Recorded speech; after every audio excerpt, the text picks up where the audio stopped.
No sword in my hands, just a will that won't break. I've seen modest terror tremble, felt every quake. Sam carried Frodo when he couldn't go on. Now I carry that heart even when hope is gone. Then came Gandalf's staff, lit the sky. Even the darkest times still let light fly. From Isengard's fall to Helm's Deep's last stand, I rise with the brave, not just sword in hand. Don't fight for crowns, I don't kneel to fate. I stand like Eo and I won't hesitate. Aragorn's cry, Theoden's charge in the fray. I'm the flame in the dusk of the break of day. I don't fight for crowns, I don't kneel to fate. I stand like Eo and I won't hesitate. Aragorn's cry, Theoden's charge in the fray. I'm the flame in the dusk, the break of day. Fellow of the rings, I give it all. From Moria's dark to Mount Doomfall. Fellow, beyond the pain, we fight till it's over, we rise again. From ashes we rise, we answer the call. We stand for the light, we are one for all.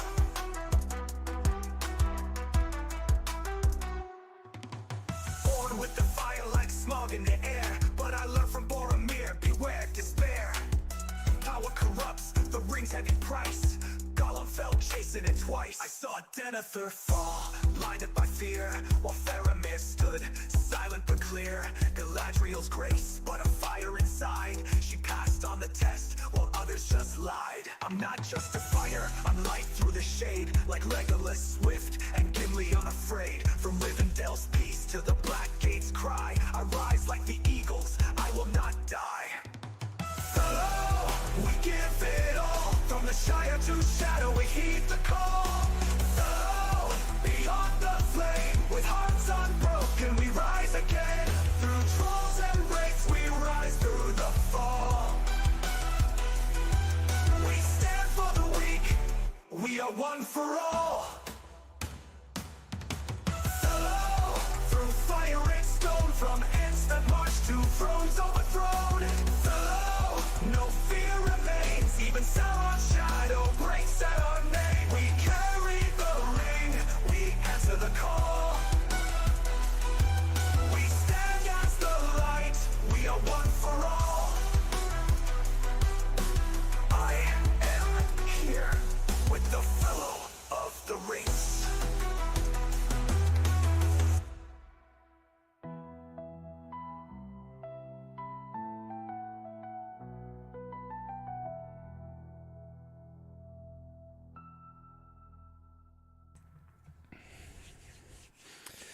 What is going on, boys and girls? Welcome to the most awaited live stream since we restarted our sessions. Before we get anything done, what's up, Billy Hayes? What's going on? That is not funny, Zeph. That is not funny. I actually just checked my mic settings to make sure I did click the unmute button.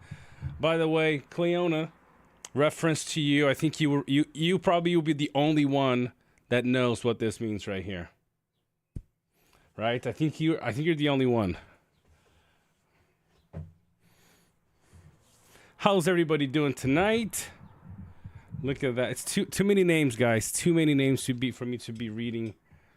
Exactly. That is the one, the infamous one. Nazgo, how you doing, man? How was the surgery?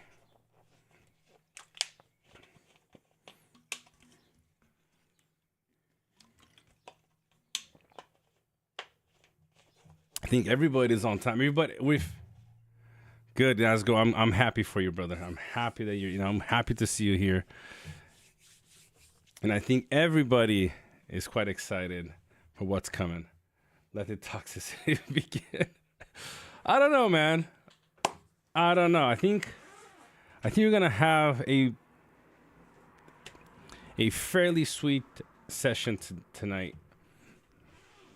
Before I unmute all of our guests, a couple of housekeeping rules, things to keep in mind. All right, so don't forget, we got 70 people here. There's a couple of things that you should potentially could do. First is like this video. Let's get this video to everybody out there. Second, don't forget to subscribe if you haven't yet. And the third one is share the link with all your teammates. If you are part of our season, that's a must. And if you weren't part of our season, we greatly appreciate it. 72 people here. I think we've last time we had above 60 was in the last tier list. So this is a huge record for us already. What's up, Petit Prince? How you doing? You past sniper.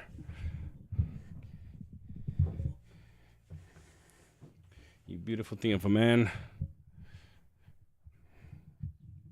You're responsible for a very, very, very interesting pass defense / takedown. Petit Prince. What's up, Semi? We got a lot of people from the teams from our last server. What's up, guys? All right, look. There's 2 sessions to this. We got all of the leaders that accepted the invitation and actually made it here. Obviously, we'll introduce everybody, and then we're gonna get started. There's 2 things. There's 2 sections to this. First is going to be our award show. That shouldn't take too long, and we do that every season that we're able to. We award players that did exceptionally well in certain things, and then after that, we're gonna have our leadership discussion. All right. So without any further ado, let me unmute myself and bring everybody here on board. Here we go. You can't connect to the internet. All right, guys. All right, guys. You guys are all live now. Oh, nice. There you go. You got the bubbles up? Yeah, all the bubbles are up. Everything's good to go. Hey. Yo. All right, so it's kind of I was saying to them guys really quick. I was just kind of giving them the little 2-step thing. Not 2 steps from hell, although hopefully he's here somewhere. The 2 steps thing. What's the 2 steps No, thing?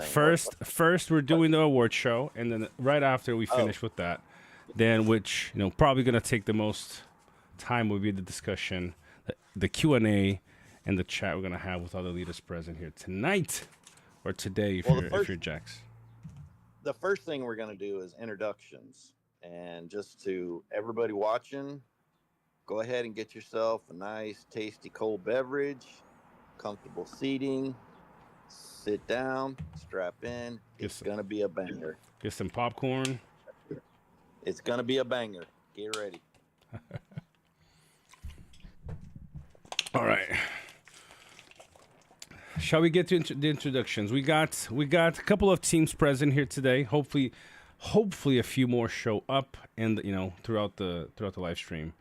But we got teams represented in the house. Could the leadership of Fire make themselves present really quick? I will let my lovely co-host of Fire start off. So stand up. It's like class in school. You stand up, you say your name, you say where you're from, you say what you do for a living, and how long you've been playing the game, and who's your favorite commander. We go one at a time. So you pick. Do you want to go first? Yes, go ahead. Go ahead, Cut. Okay, so forgotten everything you asked me to do there, Jax, but Kat, also known as Carp, and I am an accountant in real life and an artist, and I've been playing this game since 2022, and I met Uge, who's also known as Mesmer the Impaler.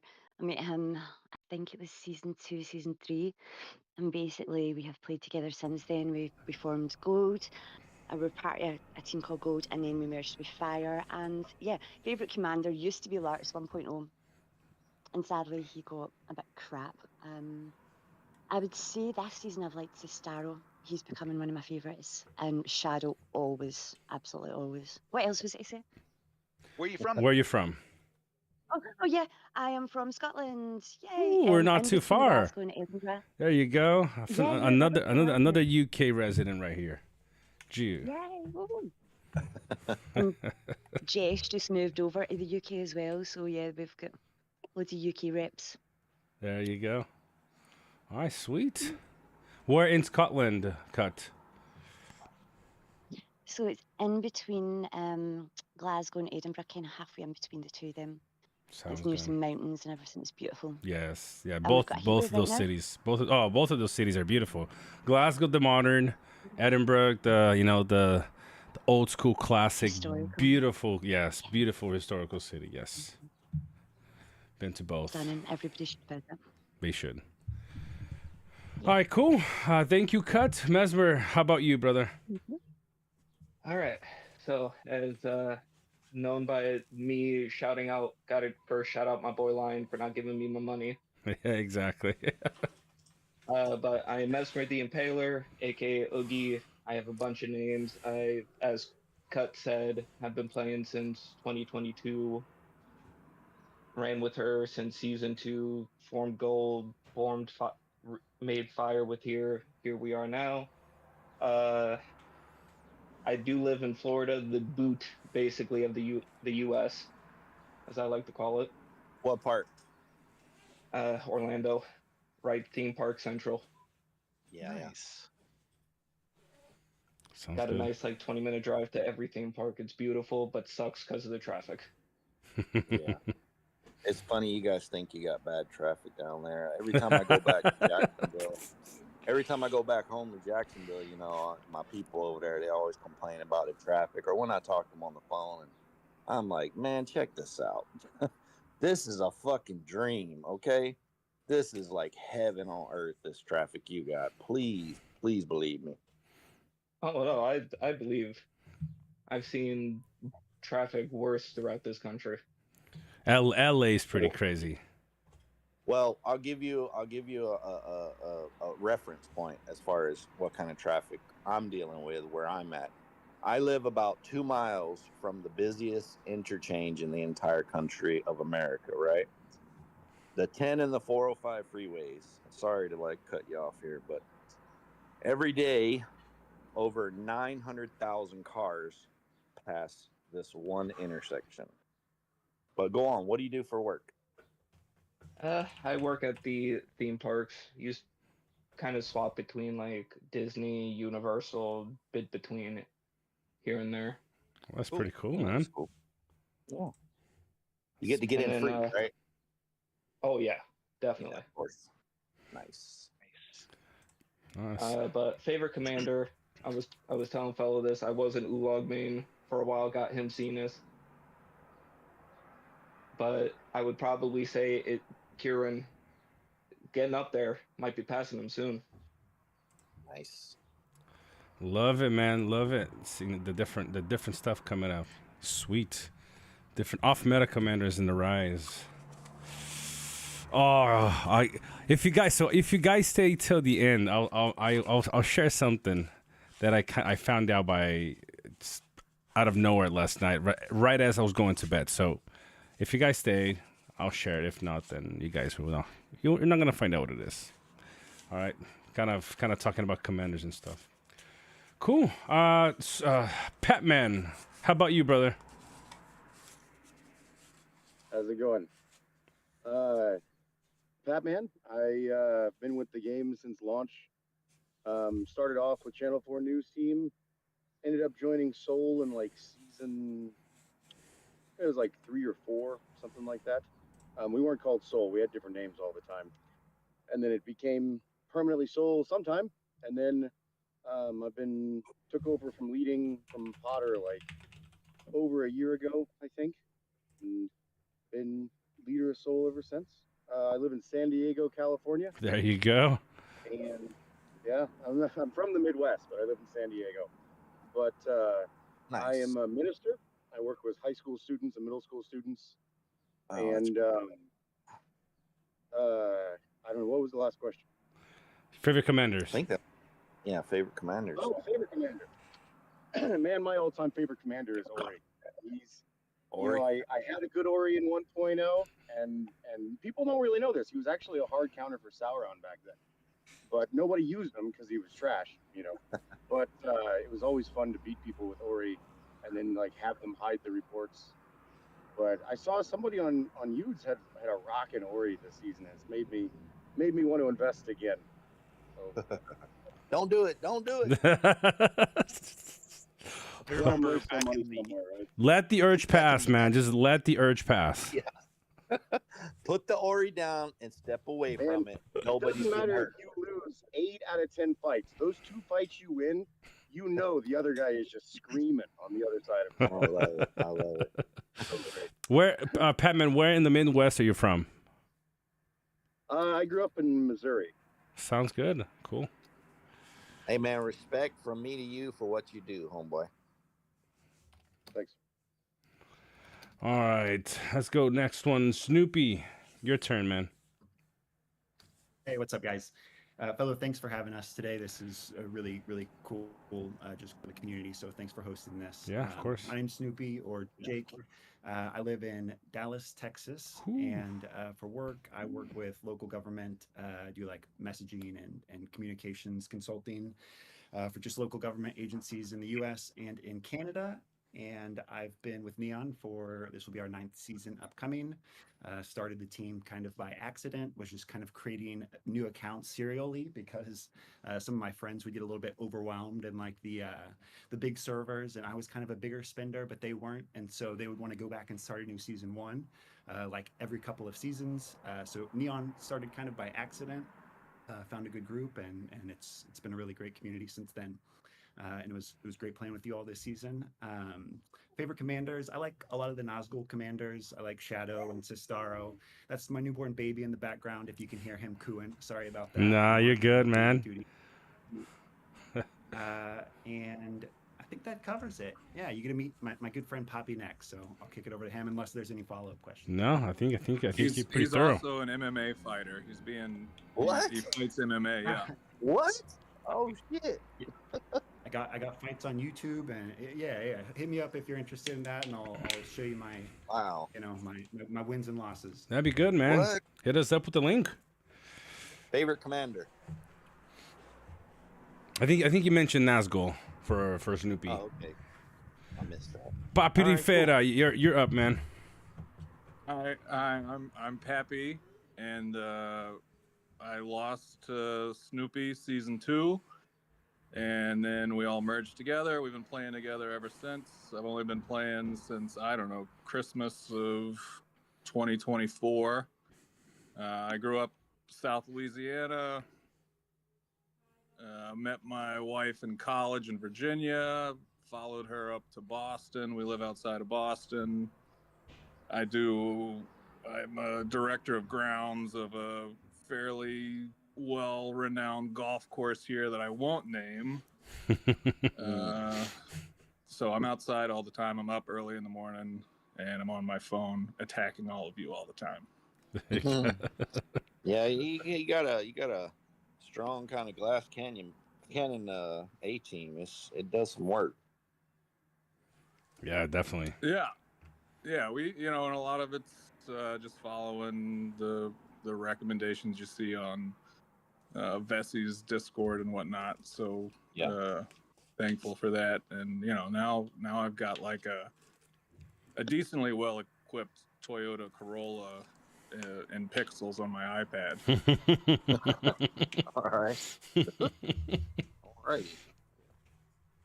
Sounds good, man. All right. So next up, let's go with Francis. Francis, how's your mic doing there? Hey, bro, you can hear me well? Yeah, we can hear you good here. Okay, so I'm Francis. I am a leader since season 1, no 2 actually. The one I was part of the leadership, and then stepped out, and I took the lead. And since then, we are still there around playing the game.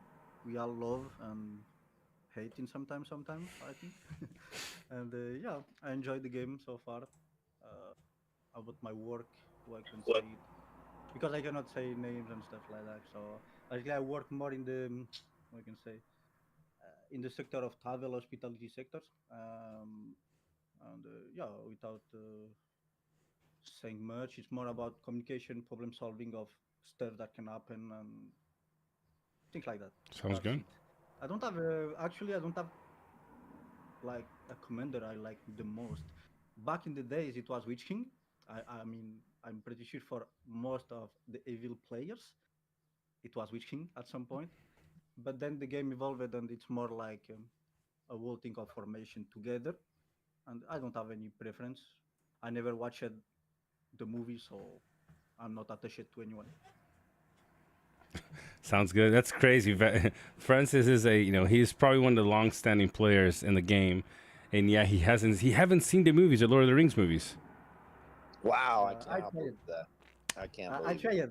I tried. I will be honest. I tried a few times, but I fell asleep, bro. I fell asleep every time. So No, no, Oh. no. We got the wrong dude right here, bro. We don't have to talk like this. We got the wrong dude. Oh, Francis is definitely gonna be getting some heat in the chat now. oh, good. Oh, And yeah, I'm French. For the last question, it was I'm French, but I've lived in France and then in Portugal because I have also half my family Portuguese. And I went back to France, and now I'm in Romania actually for 3 years, almost four, I think. I don't remember, bro. Yeah, for work. So all good, all good. sounds good, man. That sounds good. All right. Man, we got to talk about this, bro. I'm gonna have to have a little movie party session with Francis with Inudes, man, because we gotta get Francis to be acquainted with the movies.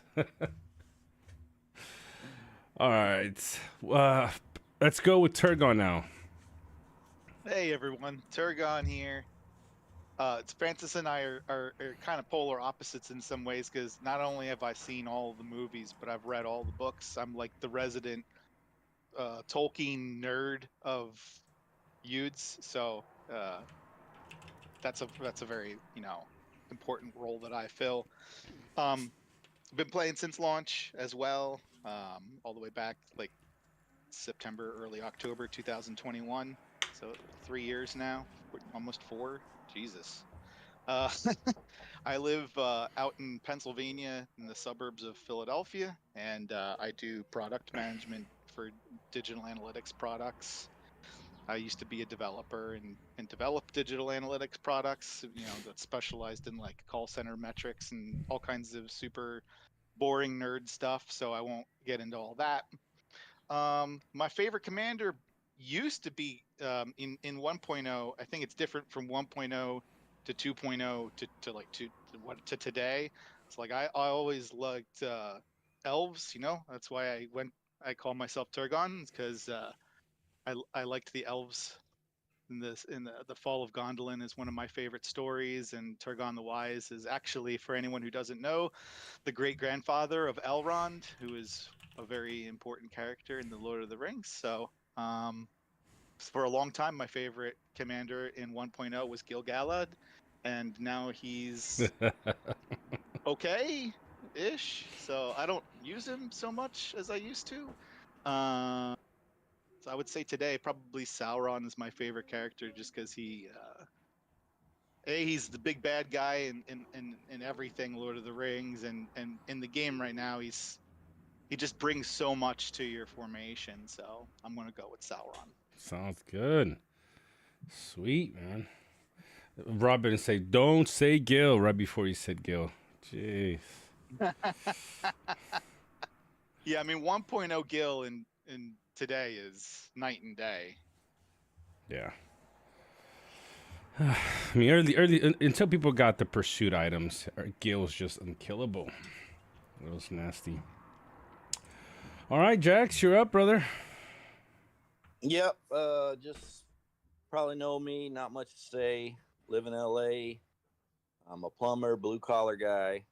Favorite commander's probably Undying at this point. Just color commentator for the stream, kind of like John Madden to fellows Pat Summerall, I guess you could say. That's about it. Sounds good, man.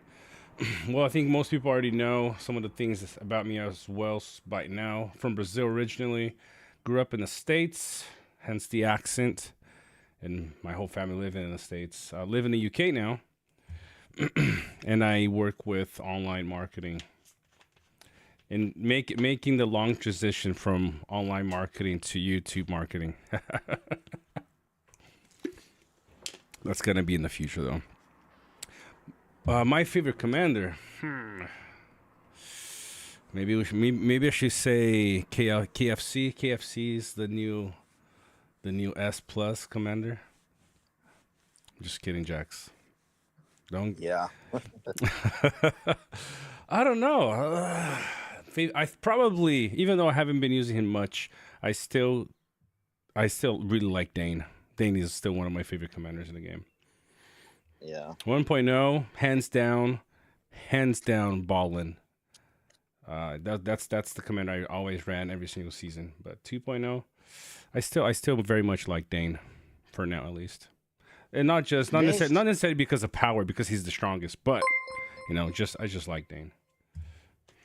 Dane is like the chick that you just love to hate, right? He got tons of like problems and baggage, but you get her in a bedroom and she just knock your socks off and you just can't quit her. You know what I mean? But she's gonna burn you. It's just a matter of when. Yes. Battle of the Five Armies, he was a fun character. He was cool. Yeah. A gritty attitude. He was a big part of that movie. Yeah, I loved it. I loved it. I mean, he's so good in that movie, man. That character was really cool. Yeah, that was cool. All right, it's not cool when it's not cool when that madness hits Dane. Exactly. That's for sure. Shout out to Germ here with a $5 super chat, and he's saying, "Let's get 100 live viewers. Let's go, baby." Take that link and share and spam it everywhere, like I did in the Forge. I think I got banned from the Forge for posting live stream links there. Really? Yeah, I'm pretty. And although that server is kind of, nobody's using it much nowadays, and I was able to get banned from it. Funny enough. That's the first. That is the first. The first train. That's the trains leaving the station. Now we got to start getting more. Get the auction going here. $5, got a 6, got a 6, got a 10, got a 10, got a 10 going once. $10, $10 going once. All right. I think we're all acquainted with each other now. I think we can get going with the awards. Every season, you guys know this. How many do you think we've done, Jax? What award shows? This is probably what. Fifth? I think this is seven. 7? 6, 8, 6 or 7. Yeah, all right, something sweet. like that. Man, there's been some great awards. The awards that we do here is just for the community, just for fun. It's purely entertainment. It's like the Oscars of this game or whatever, and it's just purely for fun. But there's been some great award winners and stories over the seasons. And there's some good ones for this and some bad. It's the best of times, it's the worst of times of the season, kind of, Yes, sir. Yes, we have. So we have a few categories here, and to make sure we don't go too long on this one section, because I do think everybody's kind of excited to talk about how the season went and get the perspective of different leaders on why certain things went the way they did. Let's allow me to read to you guys the categories, and as I read each category, then Jax will be announcing the winner for each one of those. We cool with that, Jax? And this is the way that the awards are selected, the winners rather, is it's kind of a consensus. So we send out a survey, and each leader picks their winner for the category, and then it's kind of like a majority thing as far as who wins, unless it's just somebody that just definitely they're the person for that, right? And they didn't get the majority, then they're still going to get selected. But I'm going to ask for input on a few of these, because there's a few that I think we need a little bit more input in because we didn't get enough votes. But I mean, yeah, we can talk about it here as well. All right, cool. All right, give me a second so I can pull it up here. So the first category, guys, we have, let's see, we have 1, 2, 3, 4, 5, 6, 7, 8. It's 10. It's 10. It should be 10. We're missing 2. We have the best moment, which, let's see, 9. I see 9. All right, we'll go with 9. Well, it's 10. It's always 10. Yeah, so for some reason. We'll figure it out. Sure, for sure. All right. So the first category, it's the Grim Reaper Award. You know, that's related to merit. Jax. Yeah, you got to bring up the award, the certificate. All right, give me a second here. Yeah, you got to have that up. Everybody, while you're waiting, like the video. Takes 2 seconds. Look at the video, hit the like button while you're here. 2-second click. That is a slow click. Por favor. Click.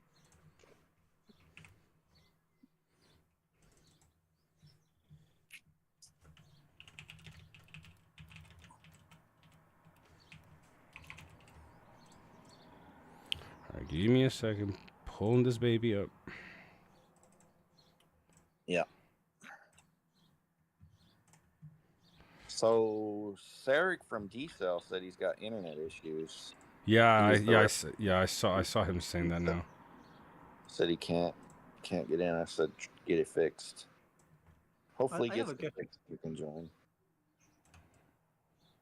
I have a question. Go ahead. You have a what? A question regarding this. This one, the Grim Reaper. Is it based on merit only, or is it based on? I can explain. It's a combination. It's a combination of two things. Okay, so one, it's two factors that you consider when you award this. One is yes, merit. Okay, who has the top merit for?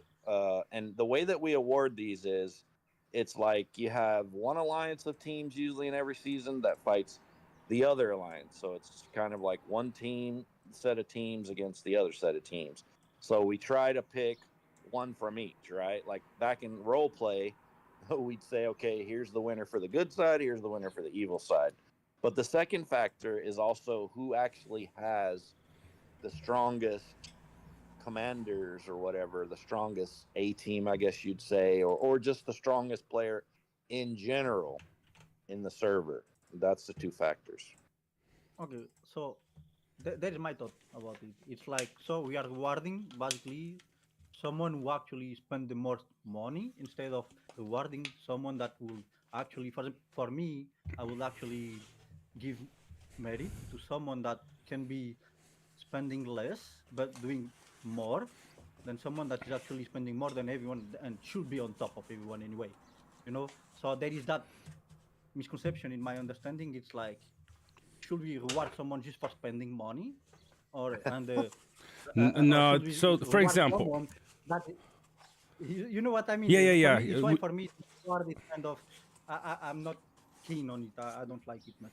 No. For example, this Grim Reaper award, for example, it's the player that killed the most armies throughout the season.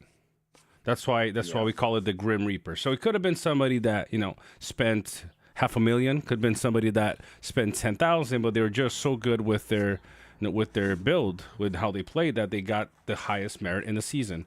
So we're not, in this case, we're not discriminating, who got them, like who spent the most or had the strongest account. It's just who killed the most armies for this one. Well, we actually have a category also for what Francis said, as far as who's doing the most work with what they have, kind of deal, and that's the top free-to-play player award. Exactly, and the blue collar too.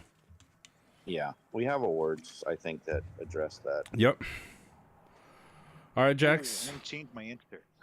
I mean, so the winner of the award for the NOAD, Illy, Fire, and Neon, I believe, is Lucy the Demon, aka Maze, aka OG Haruko. Yep. Yeah.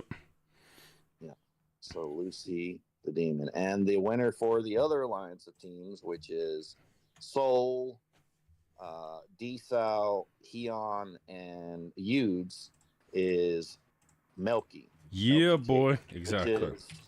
Two players playing the account, and that is Melkor and Cuppy Cake, I believe the name is, are the two pilots for this account.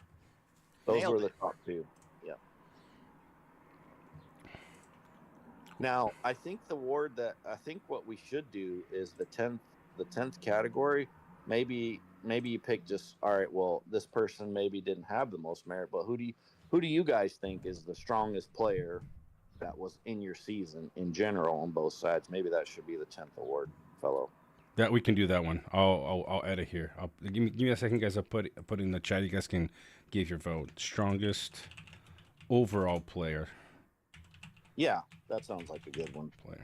All right, so you guys comment in the chat here, and I'll get this set up for the last award here. All right, guys. By the way, all of these certificates here will be posted in our Discord. You guys can, we'll tag people, kind of, hey, go check out. You got this. Again, like Jack said earlier, it's for just to bring the community together. So. Yeah. So congratulations to Lucy the Demon, who I think was piloted by Elfo, who also has his own account from that team. The guys that are here from that team can speak to that. But congratulations to you guys, all three of you, the four of you. It is Elfo. Yo, before somebody says Rising Phoenix with $10 super chat. Hey, on behalf of Soul, it was an honor fighting alongside Yudes. Brother, it was a great season with you guys. All right, a tough one, but a good one.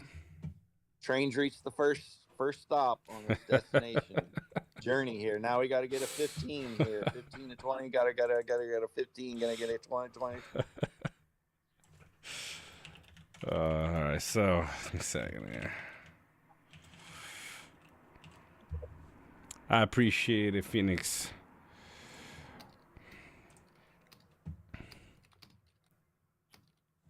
All right, guys, next up, whoever's typing. Next up is the Blue Collar Award, Jax. All right, so is this player UV? What team are they on? Let's check it out. Juve. Who's that guy? What team is he on? UV. Juve. Juve. Okay, all right. That's all I need to know. He will straight up drop every one of his tiles to start styling something out. And that guy every is like time. probably the most important player on the team, and you don't even realize it, right? So so this award is the Blue Collar Award. This is the hard hat guys, your tradesmen, your construction, electrical, plumbing, whatever. And they just basically get up every day. The alarm goes off. They put on their pants, they put on their, their work uniform, whatever it is, put on the hard hat, and they go to fucking work all day, every day. They're there and they're putting in work. All right. So these are very, very important players here. Sometimes equally as important as the top merit player, actually. Yep. So the winner from we'll call it we got to, instead of me going through every single, whoa. We just got punched in the face. We took a step from 10 to 50 pound super chat from my boy Angus. Angus, what? Man. Got paid. Yeah. We went from 15 to 50. Now we got to get to 60. Oh my goodness gracious. Thank you. Wow, look at that. So UV we'll just call it A team, A and B. All right. Yep. So A is Noad, Illy, Fire, and Neon, and then B is Soul, Desal, Heon, and Use. All right. So A and B. So UV for the A team. And then for the B team is Tokyo Drift from Udes. So congratulations to you two guys. Nice. You. Well deserved. And like Jack said, guys, honestly, having players like these, the amount of merit that they save, the amount of resources that they multiply for the team is. It's just as important, or if not, sometimes even more important than having a big Kraken in the team. So huge shout out to Juve and Tokyo Drift. I had one in the back of my mind, like special name, but it's not a free to play. Okay, but I think it's deserving of the recognition. I knew you were gonna say that, and I agree with you. Yeah, that Simon is like a beast in every sense. It's like the player. If you have 100 players like him in a team, exactly, you never lose. The perfect team. It will be perfect team. Is exactly. I think I said exactly what you just said yesterday. You actually, Jax, he said word for word what you just said. Yep. No. I said I also said if you want to know and learn how to play the game correctly, like play the objective, just watch that guy, because he does everything well, and I mean everything. Yep. Very blessed to have him as a teammate. Definitely. Definitely have learned a lot from him since he's joined us. Yep. And appreciate all that he brings to the team. The first time I ever saw that guy in action, and it was like, I'm talking 5 minutes, 10 minutes. I'm next to him in game. I saw this dude first eliminate 2 Krakens, okay, that were holding up a junction, like a one way in, one way out type situation. First he killed them, okay. Then he took like all 25 tiles right there to open everything up. Then he came back and destroyed every fort there, all in like 5 or 10 minutes, just like that. Boom, boom, boom. Yeah, the dude doesn't rest. No stop. I definitely add him as a third one for sure. All right, guys. Next up, Jax, we got the Class Clown Award. Oh yeah. Care to explain to us what this Class beautiful Clown award is, and every season has at least one, without fail. Every season, you know it, I know it. You see them in chat all season long, acting a fool, talking fucking bullshit constantly, all the whole season. And this isn't necessarily an award, okay? Like, this is not like, congratulations, you've done something good. This is actually, you're doing bad, you're doing it wrong, and you know, you need to change, okay? So the winner of the Class Con Award in our season, without a doubt, was Rob's. I don't even know what team I don't know what team he's on. I don't care what team he's on, and he probably didn't even have a team. He did not have a team. That's correct. I think chat nominated him and gave the award to him alone. Everybody's saying Rob's in the chat. Man, the biggest Class Clown Award ever, the largest clown I've ever experienced in this game. Wow, without a doubt. When was this season? Season 5, season 6. That guy, man, nobody liked that guy ever. Still to this day. Yo, Melon's his name, right? Oh, you're talking about Melon from Guy? Nobody was as bad as that guy, bro. That dude was like, man, swinging, bro, all day, swinging on him, all day on mine. Huge shout, all day, every day. Shout out here really quick to Arsenal with a £5 super chat, and he has a message. Huge respect for what you do for the game, for the community, and the health of the game, bro. Arsenal, gotcha, man. We're here. Yeah, Melon was interesting, Jax. I remember, we fought him together. It was an interesting. He trolled me for like 5 seasons or something. I mean, it was crazy. That dude was on me tough, like hard.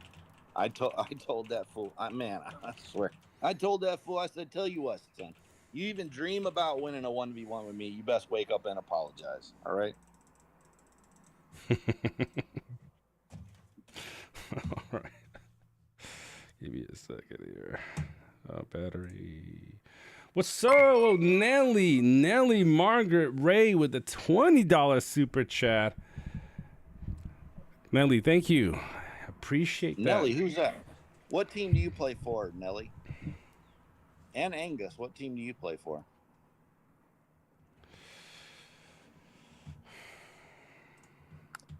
Oh, Soul Eater. All right, great. Thank That's you. Awesome. Thank you. Angus, we what appreciate team do you that. play for? All right, next. All right, give me a second. Getting my list here. Next is our funniest top memer award. So this is the good one. Yeah, who is it for the A team? So Noad, Illy, Fire, and Neon. Who is it for you guys? Who would you select? Well, what was the question? The funniest guy, the top memer, all that in one. I think it was Vito. Yeah, we have a guy in ours that has made Boggy? constant memes. Yes. Boggy. Okay, so that's for all. Fire, at least. Got it. Okay, so this is kind of like the guy or gal that is just kind of always keeping the mood light and keeping the spirits up with funny comments or memes, or they just have a funny personality in general, and they add something to every room that they're in, kind of, wherever they're at, they add a good vibe to it. And for the A team, again, A team is Noed, Illy, Fire, and Neon. The winner is Boggy.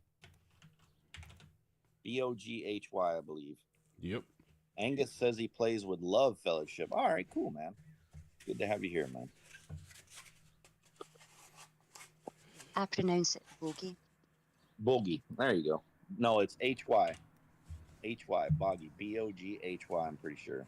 BYOH. That's just the Scottish version, bogey. All right. We'll keep it there. Whatever. All right. Who knows? And then for the B team, which is Soul, Desal, Heon, and Yudes, the winner's Robin. Yeah. Ah, boy, Robin. Robin finally, I won something. It's just 1 award. It's like that cup with a beer, a cup golden beer. That's the one you need. Yeah. So congrats to you two guys.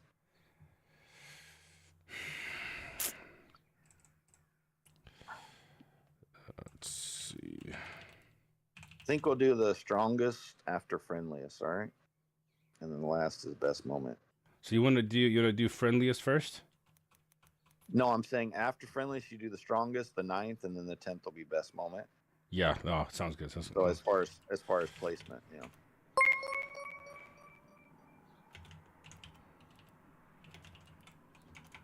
All right, cool. Lion Warrior. Mesmer, look. Mesmer, what happened to the money, bro? Look at that. Instead of sending it over to you. Lion Nice. Warrior with the 45 super chat. Shout out to Mesmer the Impaler. Oh, man. I'm going to see in 2 seasons from now when we keep this thing going. I look forward to seeing you guys in the chat here. Love that guy. Lion, appreciate it, brother. We passed another destination on our journey here on the train. Now we got to get to 60. All right, Jax. Next up is our strongest comms used award. Yeah, and well, I don't. Strongest comms used. This is not an award for a player. This is an award for who is the strongest, just general commanders. So I think this season is kind of unique, and I think the strongest commanders. Well, you always have the usual suspects, right? So you have your Sauron, your Gandalf the White, your Dane, your Bjorn. Okay, those are all in there. But I think this season we saw kind of the rise of evil a bit, right? And I think Undying is justified here. Strongest comms. And also maybe Saruman has now ascended to the top tier with these other commanders as well. So those 6 commanders, I think, all have a place here in the strongest commanders used in our season. Can you read the other 4 for me? Undying, Sauron, Gandalf the White, Dane, Saruman, and Bjorn. There you go. And then a case could be made for Scalham and maybe Shadow, but I don't know that they're in this tier yet. Yep.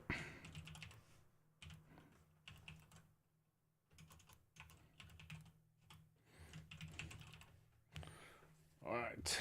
Sounds good. Yeah, I mean, other than those 6, everything else has been kind of at the lower end. So I agree with you there. Dane, All right. Sauron, Bjorn, usual suspects. All right, shout out to all of you guys. By the way, we just hit the 100 people watching the live stream right now. We got 100 people watching the live. That's sick. Now you got to just go hit the like button once. Exactly, at least once. Hopefully, don't hit it twice because you're gonna unlike it. Hopefully, fellow makes a few dollars off this. Yeah. All right. Next award we got, Jax, is the top free-to-play award. So, who do you guys think from the A team? So, Noad, Illy, Fire and Neon. Who do you think is the top free to play guys in your teams? There's a lot, but I think me and Cut, respectfully from Fire, we chose. I gotta look at it because I had it in one, and then she put it in this one. I might be pronouncing his name wrong. And I feel Scotty, Skada. because that Scada, that Okay. dude was like, when I describe a free to play, I think of honestly him. This man's, he might not be the strongest, Yeah. but he is active, always topping sieges. Nice. Wherever we need him to go, he's like, all right, just send me there. All right. Fair enough. That sounds good to me. And we don't have Noad or Illy votes, so can't select, something from them and choose. All right. And pay to win, what team is he on? For I thought that was a me question. Sorry. It's just everybody. What team is Pay to win? Let on? me check here. Pay to win is in. Let's have a look. I think he's in ill. Yeah, I think he's an ILL. Yeah, he is. He is in ALL. Yep. Okay. So we'll just do 2 on the A team this time. It's fine. All right. Cool. All right. So It should be worth noting. It should be noted that Tokyo Drift is free to play as well. Oh, is he? Okay. Well, yeah, he would be my choice on the B team. But there's probably a Soul player in there, I think, that might be similar or even more than Tokyo Drift, I suspect. Okay, so top free to play is Skada and pay to win. So congrats to you guys. And I think you got Terra and Maxime, Demon Goddess, that donated to you. Oh yeah. You got what's up? I mean, I was gonna say, but we're kind of middle of nominating Terror with a $10 super chat, brother. I appreciate that, and Demon Goddess as well with the €250. Love seeing those two little squiggly lines on the E. Shout out to Demon Goddess. I appreciate you guys. Thank you so much for the support. But I think Pat was writing something. His name is the top free to play is called Gandalf in Soul. Okay, so yeah, Gandalf too, because the Soul guys really, as a whole, put in a lot of work, and so let's put Gandalf up there too. Of course. I think I saw Gandalf quite a bit, so yeah, I believe he's right. Sounds good. There we go. So we got Skada, Pay to Win, and Gandalf for the top free to play awards. Although Tokyo Drift, I would agree with Turgon here, but he was already nominated for the top blue color. So come on, man. Yeah. We got like 600 people here. Honorable mention. Exactly. No, exactly. 100%. There's actually an honorable mention for this category, but I'm going to get to that later. Sounds There's good. One more to add, but we'll get to that later. Sounds good. All right. Next up, we got our most unique build award. All right. For the A team, it's Matsumoto. What was he running exactly? I don't remember, but I know it was unique. Remember Immerhall? Exactly.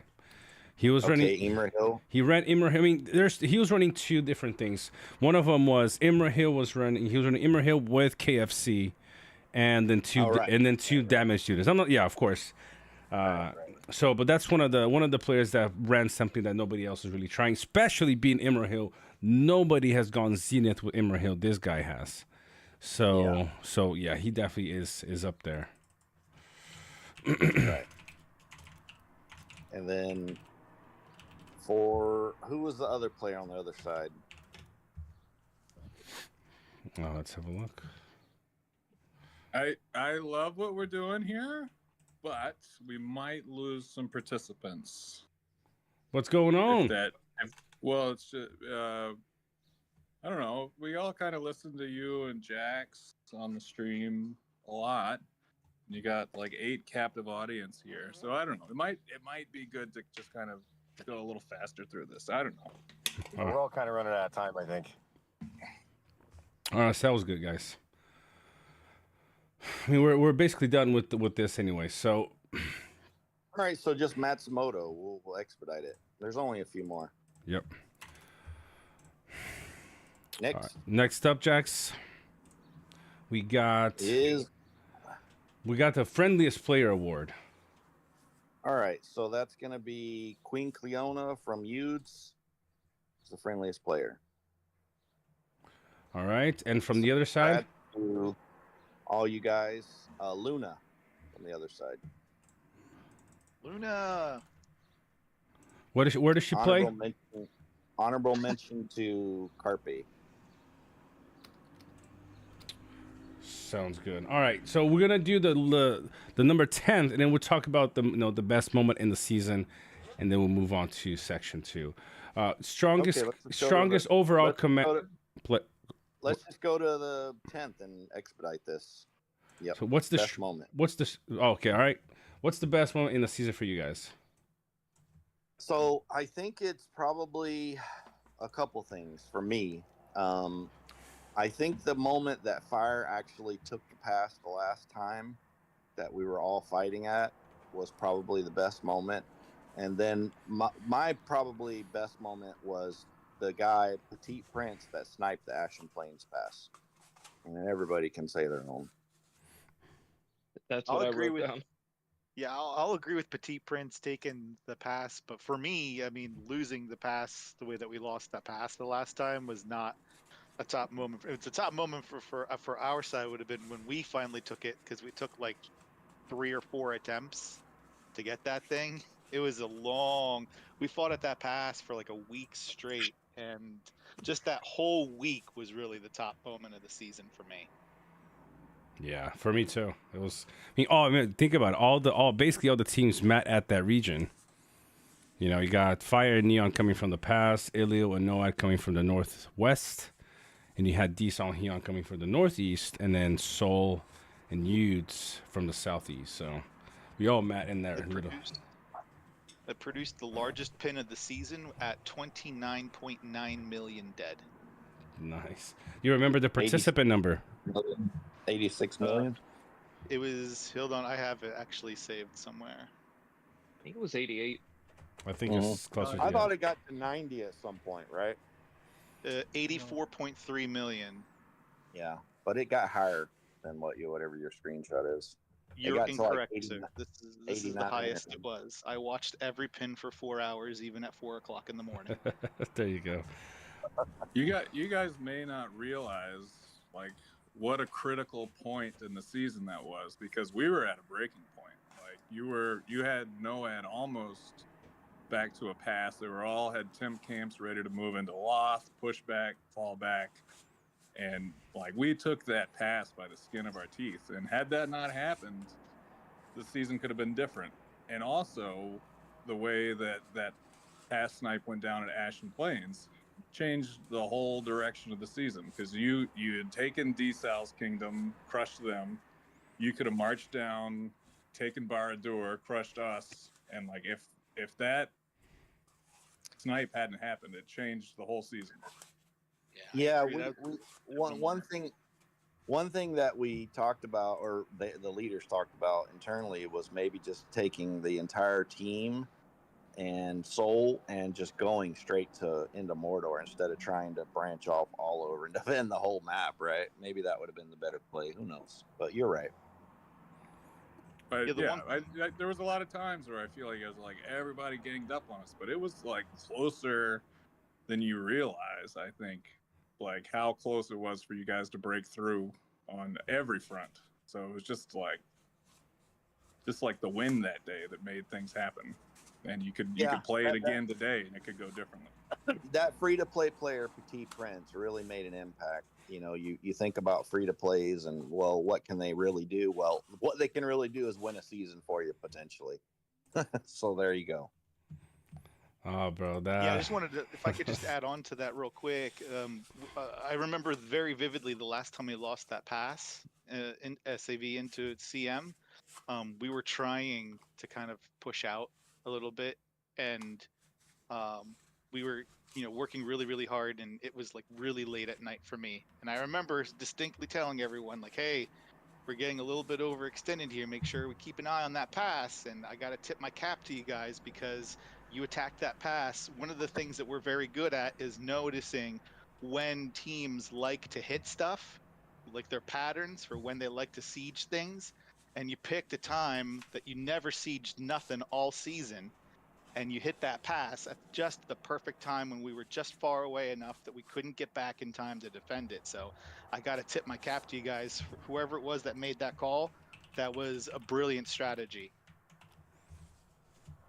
Yep, that was Ace. that was a tough day there. So let's bring up the map of the season. Let's talk about the recap of way it played out real quickly, and then let's get to the your questions and what we thought when we were here, or why did we do this, that kind of thing. All right, I'm gonna need an image of the map because I don't have a screenshot of the last day. So if somebody, anybody, Turgon probably has one of his map.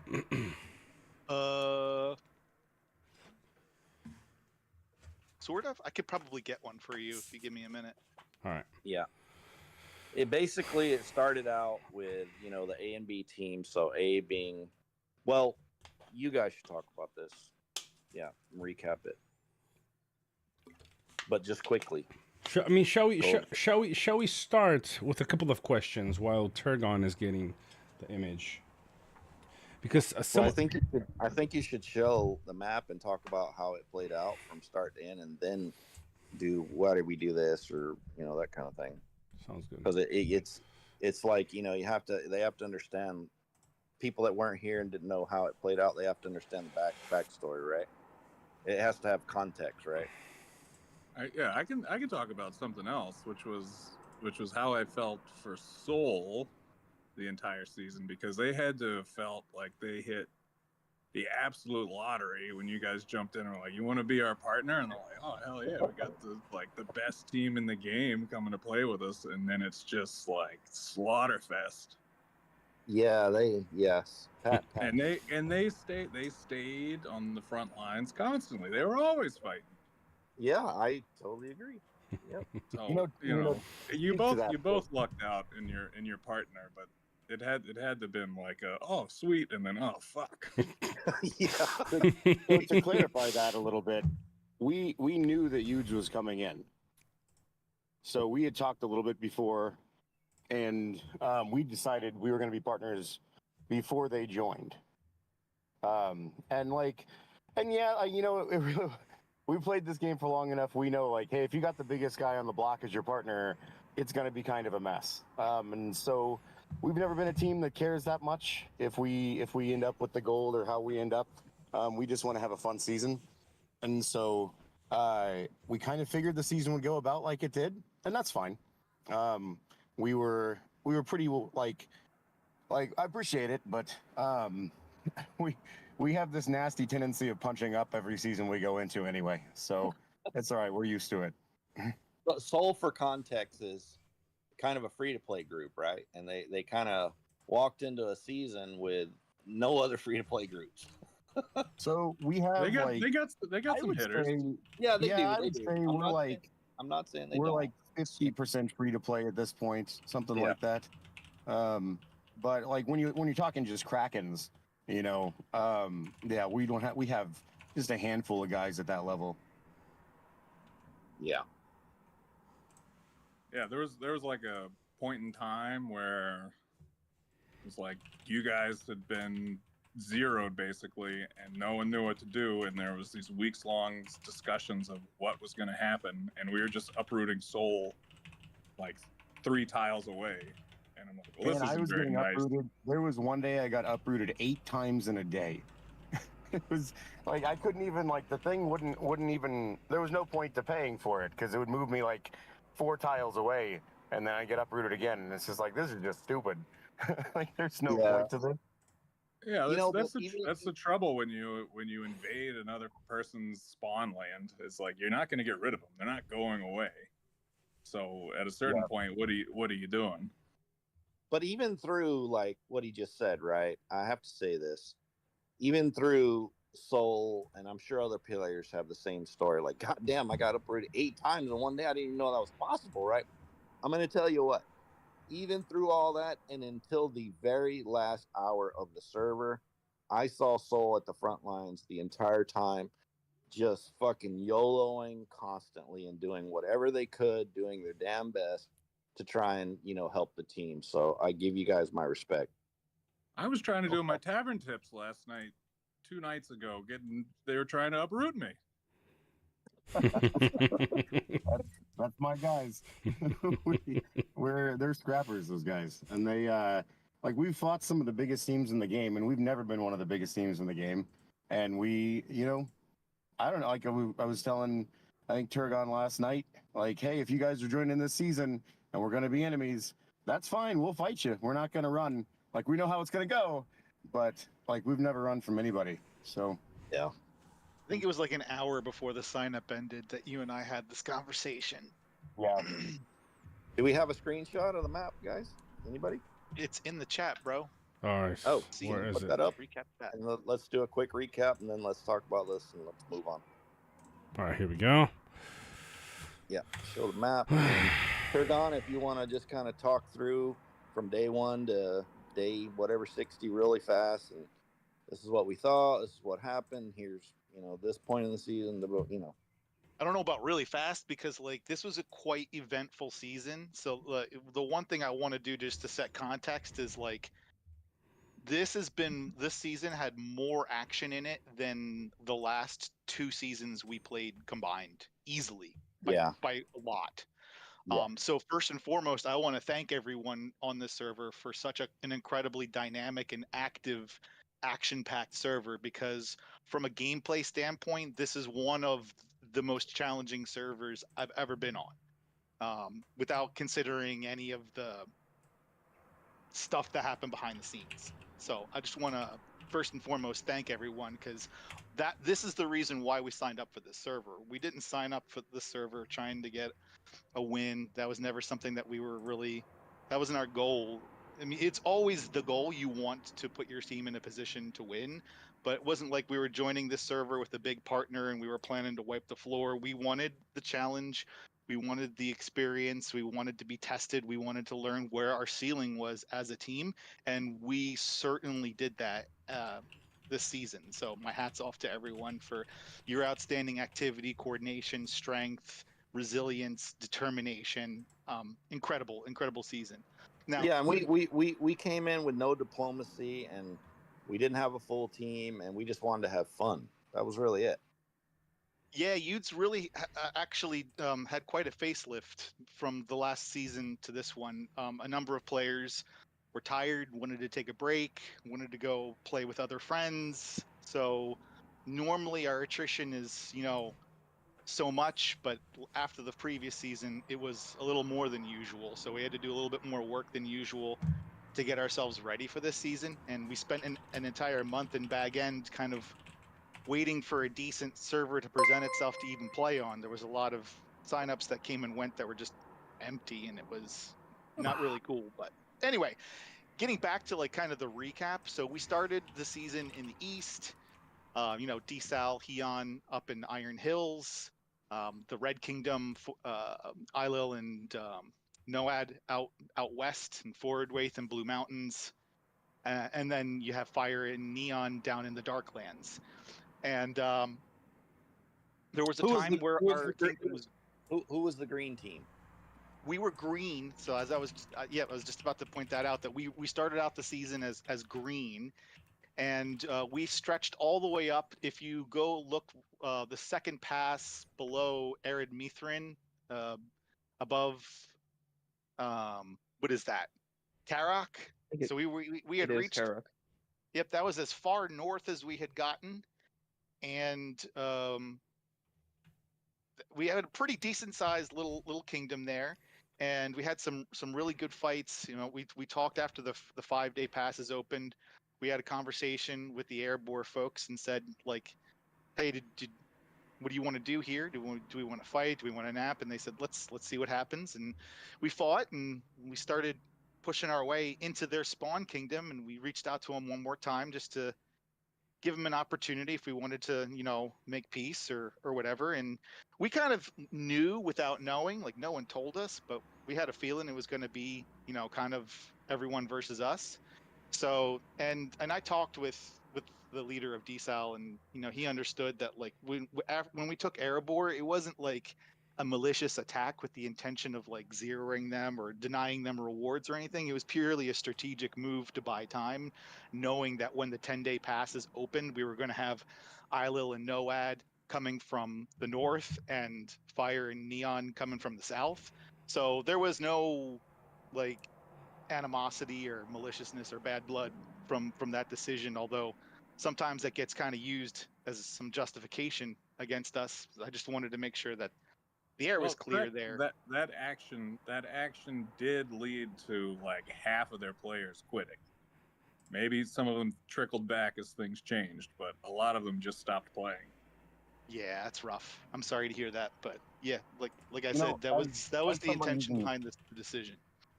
As somebody who leads a smaller team, like, this is just the way the game goes. Like those first passes open, and you have these 3 regions that are going to clash, and it just is the way it is. Like, I actually find it disrespectful when people go and they just kind of blockade the pass, and they just like, you're going to sit in there for the whole season. Like, I'd rather somebody just actually fight me, and just come on in and like, hey, if you're going to kick our butt, you come on in here and you can try. So, like, I understand that, like, they lost players to that, and, like, as somebody who's lost a lot of players before, like, I'm not unsympathetic to that, but that is the game, right? Yeah, that's the game. But if they'd have stayed, maybe after things got realigned, you guys would have been better off. I mean, it's a good point. I get what you mean, Papi Rifera, and of course, that action led to people, quitting and then not happening. But like I said in the chat, I'm not here to, to act, behave and talk as a leader of youths. Although I'm part of the leadership, I'm just gonna ask questions and clarifications as things go, if it makes sense. Now, Turgon, you did mention the invasion of Erebor. Was there something done before the invasion, though? Was there any talks with Erebor before youths decided to, youths and Seoul decided to invade that region?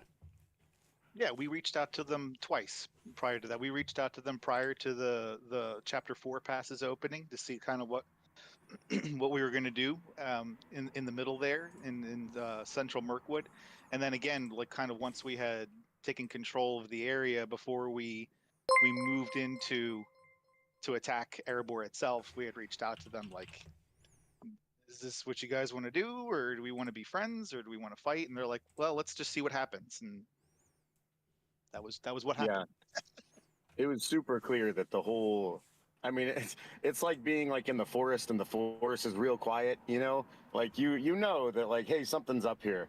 And like, it was clear that Erebor was just waiting for you guys, for the other teams to get there.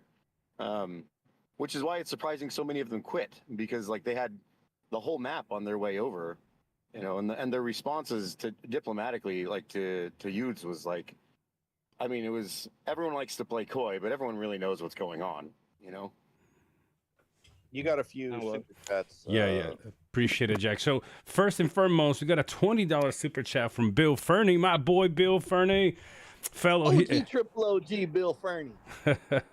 So, Bill, he said, fellow won't do 50 in a row. I dare you. Well, 13 days from now, Bill, I expect you back here.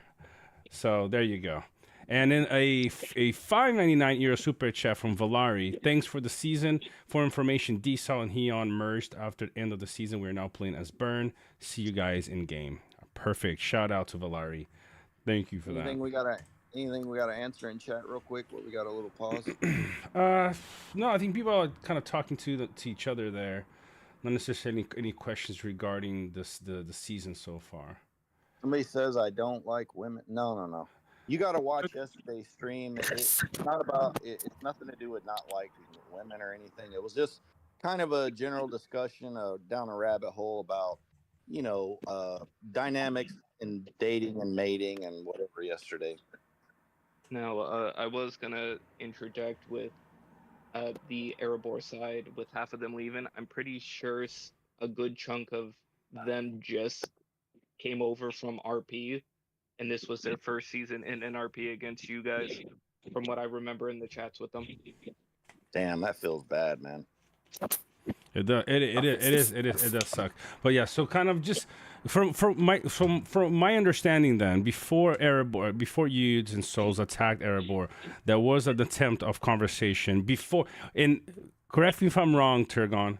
And then again, guys, leaders are here to say what happened in their side, and if people think it's different, then it's of course it's fine. But we're trying to give you guys as clear as a picture as we can.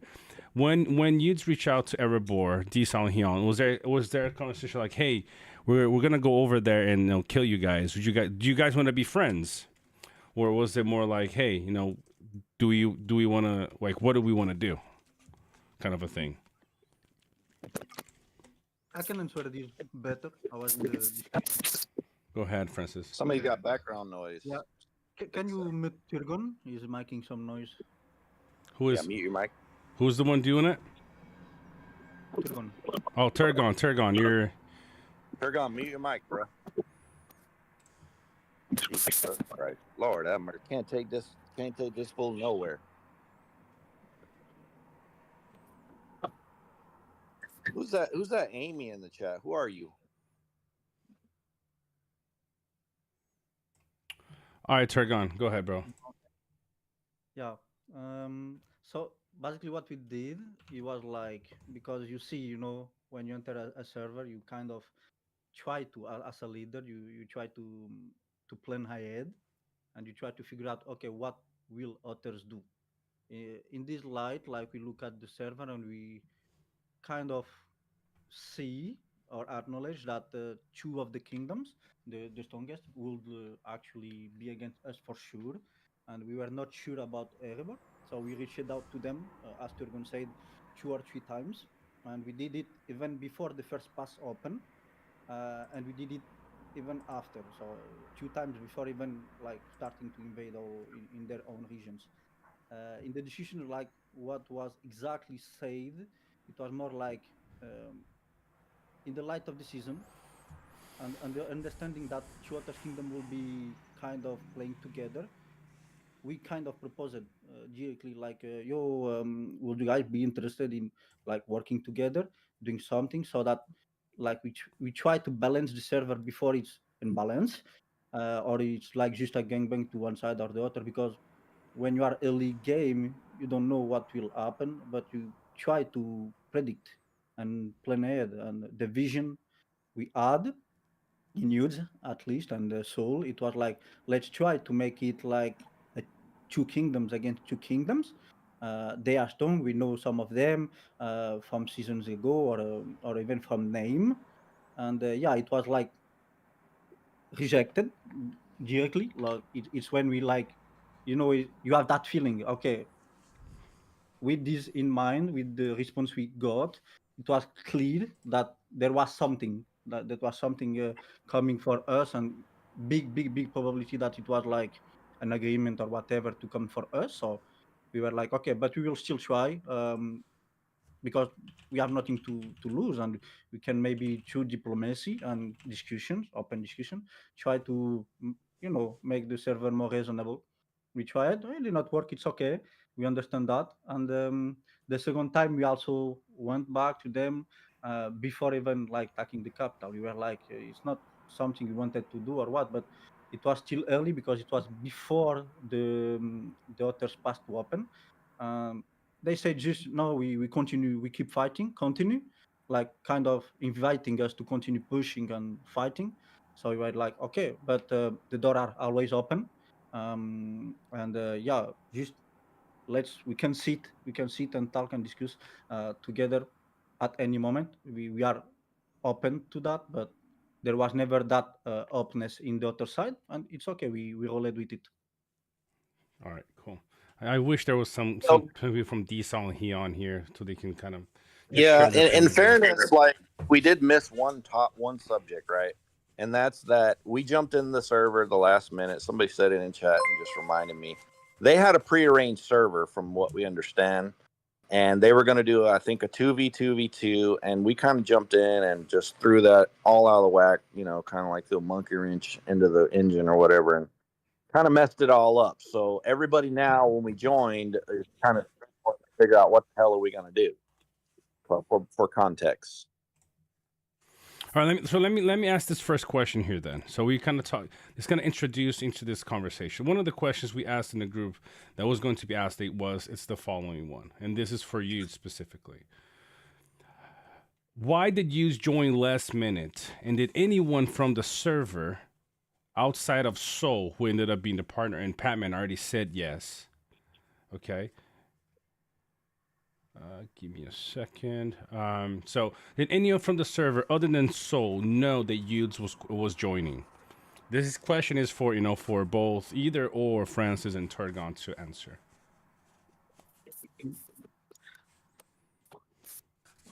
That mic The is reason, and yeah, you gotta fix that the, mic, whoever you are.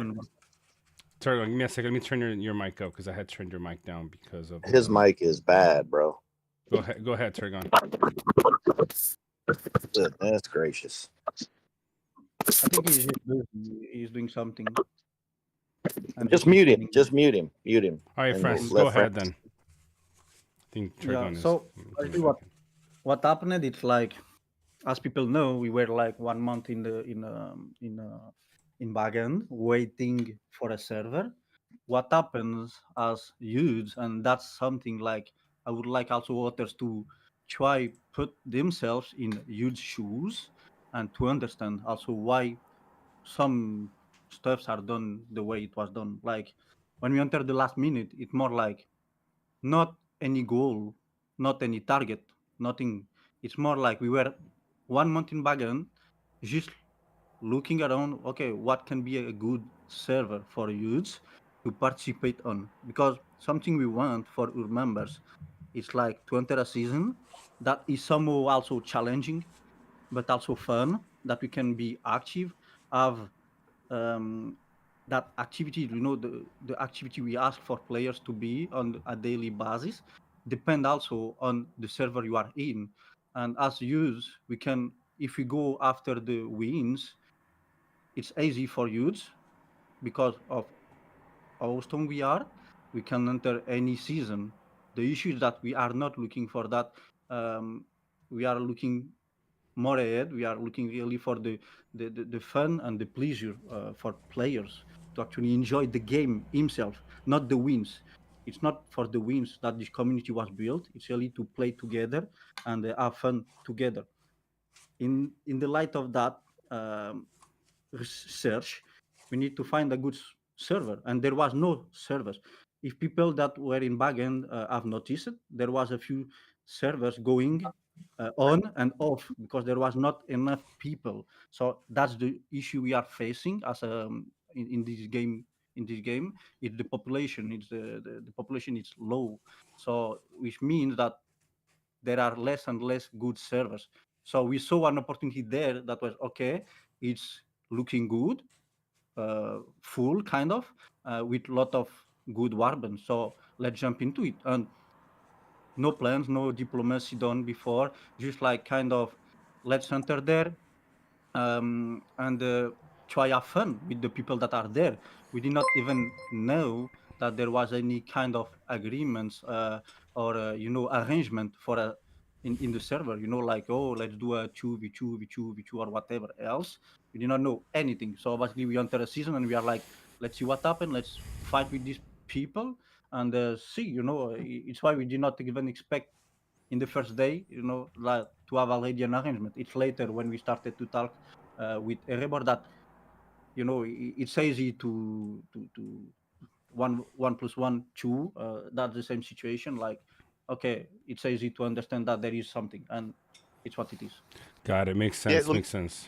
Can you hear me better now? Yeah, I Is can my hear mic you. fixed? Yeah, it's good. Okay, cool. Yeah. Sorry about that. So I did want to just add a couple of things to what Francis said because everything he said was absolutely correct. Just wanted to make a couple of kind of add-ons to it. So first, yeah, to his point, when the month we were in back end, teams kind of tend to avoid us So the only way we can get a good server is if we jump in last second. That's really the only way we're going to be able to do it. Because otherwise, the moment we show up, and you saw this last night, people from Neon, you know, we joined the server, we signed up for the server, and all hell breaks loose. Our DMs blow up. Everyone's panicking. Yeah, are you playing or are you not playing? So we have to kind of play this cat and mouse, or this game of cat and mouse with everyone, just to find a decent server to play on. Yeah, Now, we weren't. Go ahead. The other piece that I wanted to mention, and this isn't something that's widely well known, was that I did have a conversation with one of the other leaders on the opposing teams. And I did give them a heads up that we were likely going to join the server. Not that we definitely were going to join the server, but I had said, you know, we're going to do what's in the best interest of our team. We've been in Bag End for a month, so they did have a little bit of a heads up. And if anybody wants additional information on that, or you don't believe me, I'm perfectly happy to bring receipts. Yeah, we didn't come in here to. Well, we didn't know. Okay, you guys had a prearranged server to all of our other teams here. We didn't know that, number one, and it wasn't with the intention to throw your server off or to mess your server up. That wasn't any intention at all on our part to come in and be like, oh well, fuck your 2v2v2. No. We didn't know, and it's kind of hard in general to kind of prearrange something and kind of always expect it to happen exactly as you kind of prearranged it to be, unless you let the community know, like, hey, we're doing this, stay out, because registration is open, right? So it is what it is. Yep. No. Yeah, and just the last thing I wanted to add towards that was that the conversation I had with this leader was in a voice chat. And at that point in time, it would have been really swell if they had decided to tell me about, this prearranged server. That would have been the right time to mention that, because it was a few hours before the sign up ended. We could have made different choices, but they chose on purpose to withhold that information from me. For that reason is the reason why I called that leader a liar, because withholding information is the same thing as lying. Snoopy, Puppety Fair Master, you guys have any questions regarding the registration from Yudes? So Man, I don't. I get where you guys are coming from. I've seen it. I've seen teams panic. I've been in those servers where it registers last minute and it's the freak out that you mentioned. So I know that you guys, kind of have to do what you have to do. I think that it does. I think somebody said in the chat that it could like ruffle feathers a little bit. And it's just like every team kind of has their own perspective, and Utes is a great team and kind of a scary team. And if you're not kind of up to par, what that can mean is that you're kind of just like running against a brick wall all season, especially for some of the lower spender guys, for teams like Neon, for example, and like Soul, as Patman had mentioned. Like I relate a lot to what he had shared there as well. So I get it, but you also have to understand that teams are going to feel like a certain type of way about it. And it's great to hear your guys' perspective and that it's not malicious. And I think these types of forums are really good just to get everybody's perspective on these types of things. And it helps everybody kind of understand things a little bit better. We're all just trying to do the best thing for our community. So for us, or for me anyways, there's no hard feelings about Yuds jumping in servers at the last minute. I think it's as you guys said, kind of a necessity, or until they change the mechanic, was a necessity. So no questions for me. All right, cool. Mesmer Paparifera. No, I get why you have to jump into servers like you do, but it's just, you got to realize that you guys are a force to be reckoned with. And Snoopy and I were in a server with you guys versus you and Gods. It was like 10 teams versus you and Gods. And you guys crushed everybody, and we were stuck behind a pass with just Gods forever. And we're like, oh God, we're going to do that again. So it's like, let's really get our shit together so that we don't get stuck again, right? So it's, it's a mix of fear and respect. You guys are a very well-oiled machine, and it's a lot to face, especially when you're trying to encourage a player base that has been beat down by you before. Yeah, That was That a crazy makes sense. season. That actually makes sense. That's kind of one reason why the season was important for us as a team, to show the community that we're not out here trying to crush everybody. Why would we do what we did, right? Why would we come in not full? Why would we come in without a partner? We wanted to show everybody we're not here to like beat everyone down. We're just like you and just trying to play a game. Yeah, we're strong. That's great. Whatever. It's this happens in all these zero-sum games. 20 seasons in, you're going to have teams like Utes, and there's plenty of teams that are strong as Utes out there right now, but this is how it works, right? This is just kind of like the end game. But we're not out here trying to just like wreck everybody and this kind of deal. And this season But definitely you have the capability, though. That's the difference. You have the capability to wreck everybody where everyone else doesn't. So you're good. In order to have any success, people have to unite. Yeah, and they do all the time, right? It's true. Honestly, I would rather that than the alternative. Like 2 seasons ago, we joined the server and everyone just went to sleep and we had nothing to do all season and it was real boring. No one liked it. I didn't even take statistics for that season because there was no fights worth taking statistics for. And that hurts me because one of the big things I love about this game is measuring stuff like kingdoms and the overall outcome of a server from a merit perspective, from different perspectives, because I think it's interesting to compare season over season and different teams and stuff. So that season was like it was painful, and we had to do things that we didn't like to do as a result. And we don't usually like go around handing out explorer badges or gray badges to people, but it was like literally they were gloating in world chat about how they're giving us a boring season, and then the end of the season comes and they're mad because we're not going to give them any capitals. Like, you got to eat some dinner if you want dessert, son. So we need to first let's shout out. You got anything to shout out in chat, Anthony? I got a few shout outs. No, I'm good for now. It's good. It's good to see Scar here. She says, "Oh boy, I'm not missing the game of registration chicken at all." And yep, we feel your pain on that one. It's good to see you. Hope you're well up there in Northern Cal. Man, there's a lot of hot women in this chat. It's quite distracting, bro. I'm trying to focus.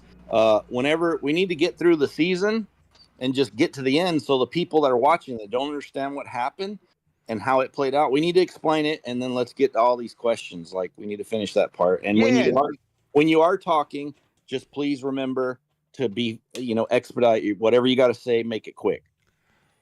Got it. Okay, let me run through this real quick. So we talked basically through the opening of the chapter 4 passes and the brief dismantling of the Arab Kingdom. When the 10-day passes opened, we had positioned approximately like 2/3 of Yude's forces in the south and the other third out in the north, to kind of try to stave off the inevitable as long as we could. And as we talked about, Petit Prince got in a sea of Yude's siege, snuck in there and took that thing right from out from under our nose. So again, you got to give credit to where credit's due. That's an outstanding, a little bit of luck, a little bit of skill, but amazing snipe. And that really, really messed us up, and we were just unable to hold. And it took 11 days from when those chapter 6 passes opened, but day 21.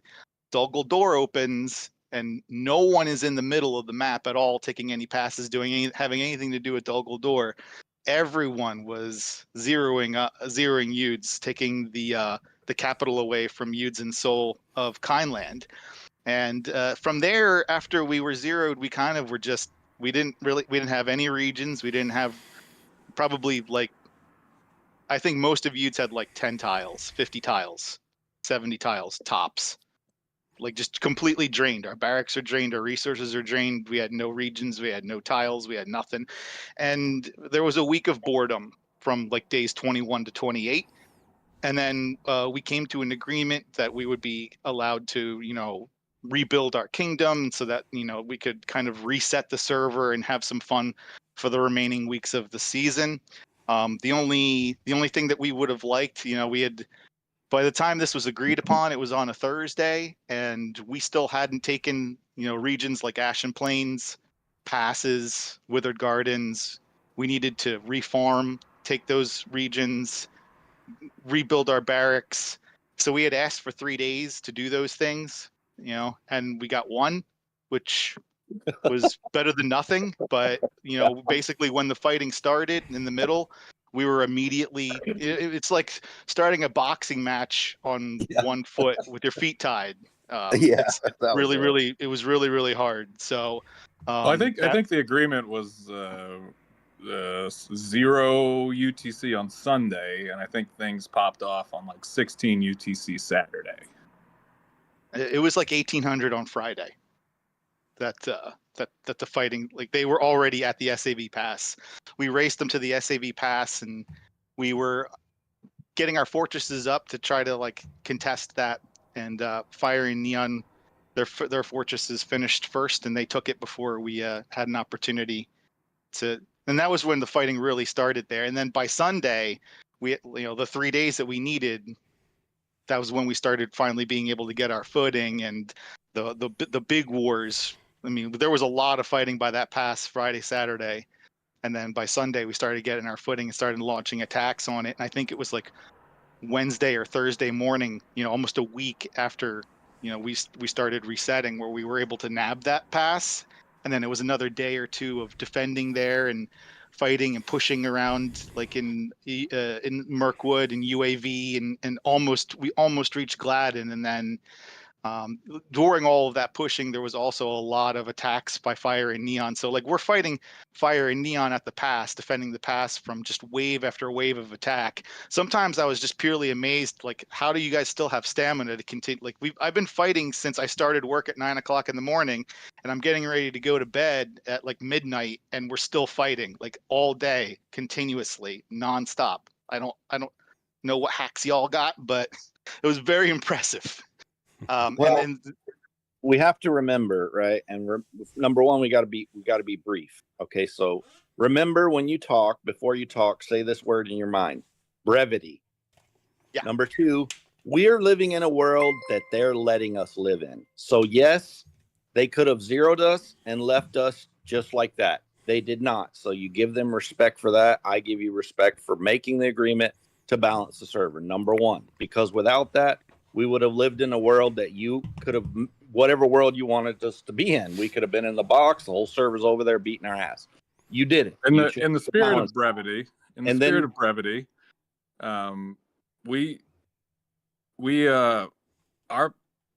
there was a lot of players who were like, do not let the tiger out of its cage. And we had to kind of coax membership into being okay with, yes, these people we've been fighting for 3 weeks, we're going to let back out, and they have a chance to get the ring again, and they now have another partner. And so, like, we were catching heat left and right from members who were totally against the idea. I believe you. And then when you started like getting close to that fortress at that pass, everybody freaked out, and it was 100% a fear reaction. It wasn't oh, let's get a jump on them. It was like, holy shit, they're gonna do it. We're such idiots. Why did we let the tiger out of the cage? I totally believe you, bro. All right, sounds good. So let's, Turgon, finalize the kind of setting of the server, and then we'll go through the questions, because I think some of the questions that we're going to ask are part of already what we got, but then, we're going to build upon each comment that we have on each other. So if you can finalize that for us. Sure. Yeah. I mean, the fighting at the pass was most of it. And then after we lost the pass, we kind of got pushed back down into Wither Gardens by where there was a post house. And so there was Fire and Neon attacking us from the west, and Ilil and Noad from like central Mirkwood coming kind of from the north. And we were kind of stuck there and just fighting there for, I don't know, 10 days, 12 days, something like that. The last 10, 12 days of the season. There was a ring war that happened at some point. And then we were able to take central Mirkwood, and we were hoping we could get down into Barad-dûr to get a gold badge. There was some talks between, y'all about whether or not we would be allowed to do that or not. And the end result was no. And so we ended up with 2 caps at the end, just shy of the gold badge. And for the sake of brevity, we'll just leave it at that. Yeah, sounds good. Sounds good. All right. Let me cover some of the questions that I have, and I kind of do have some new ones. from since we started the stream. So, quick question for you guys in Neon and Fire, because everybody else is. I mean, so is Patman is with us, so we don't know this part. Was there a prearranged server where you guys were going to? Did you guys set up your server prior to joining of a 2v2v2? Like, was there anything like that we kind of jumped on?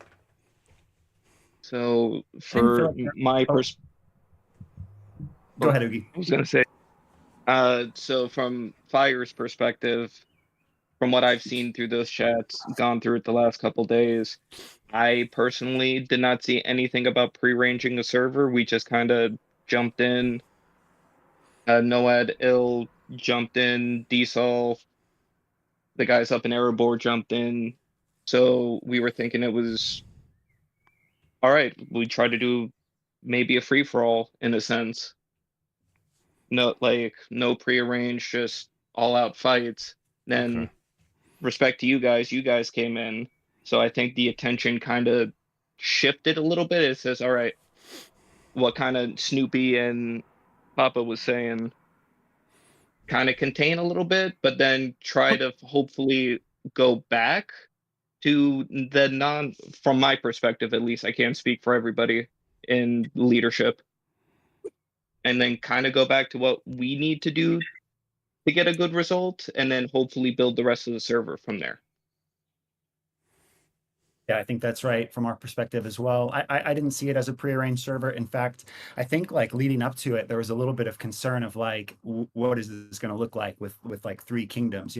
How do three kingdoms fight? And like we were kind of positioned in a place that it made sense that we might engage Dsol and Heon pretty early in the server, and then you had kind of like Noad and Illil on the other side of the map. So there was a little bit of concern internally with Neon and Fire of like, okay, like if this goes down, Noad and Illil have a quite an advantage of not really having to enter early battles, and they just kind of have the whole west side of the map to build resources and get ready for some sort of like central battle.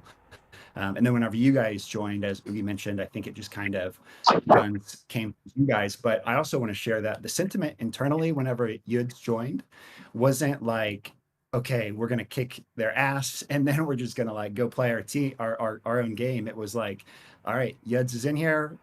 Is going to be kind of not a wash of a season, but like we expected to lose, man. And that's part based on the history of that server that Poppy mentioned earlier, where it was Yuds and Gods versus 10 other teams, like 200 versus 1,000, or 1,000. I mean, that was kind of the theme of that campaign from Yuds and Gods, is like, Jesus, we're fighting 10 teams. But on the flip, like that was the most incredible performance I've ever seen in the game. And that you guys, it was pretty much 50-50 whenever it was 2 versus 10. And then a couple of those teams flipped or started fighting each other. And then it was just, see you later, everybody, So you guys didn't join and we didn't think we're going to gang up on you and beat you. We thought we're going to gang up on you and we're going to try to exit with some sort of like, win that makes us feel good about ourselves. So that's just some additional perspective. Well, I appreciate that. Yeah, I also appreciate what you just said, and it does make sense to me. Yeah, and that 10v2 season was definitely epic. Thank God we were full that season for sure, because that was rough, bro. That was rough. I thought whenever we formed that coalition of 10 teams, that time I thought, no way that they're going to beat all of us, because we were attacking you from literally everywhere we could possibly attack you, and we couldn't break through, man. And all so day. Then it was like all day, every day, you guys were fighting all day. Exactly, man. And it's like, we're going to do this 6 versus 2 and be successful. Like, get out of here, man. We thought we were going to lose. Yeah, I'm gonna have to comb my DMs because I forget who it was, and I don't like talking about things if I can't bring receipts. Turgon doesn't like to spread misinformation. That's not a thing that I do. I'm a data professional, so I like to take pride in being grounded in reality. So I'm gonna have to comb my DMs. But somebody had mentioned to me that and maybe this was misinformation that was being sent to me, that we had interfered with a prearranged server, and that there was going to be a fourth kingdom that was going to be joining this server, and that if we had joined this server, they heard that we were going to join this server and they bailed. and that was like what caused angst and made all the other 6 teams have an agreement to gang on us. So maybe that information was false information that was sent to kind of spark toxicity or animosity between us. So if that happens to be the case, then I certainly apologize.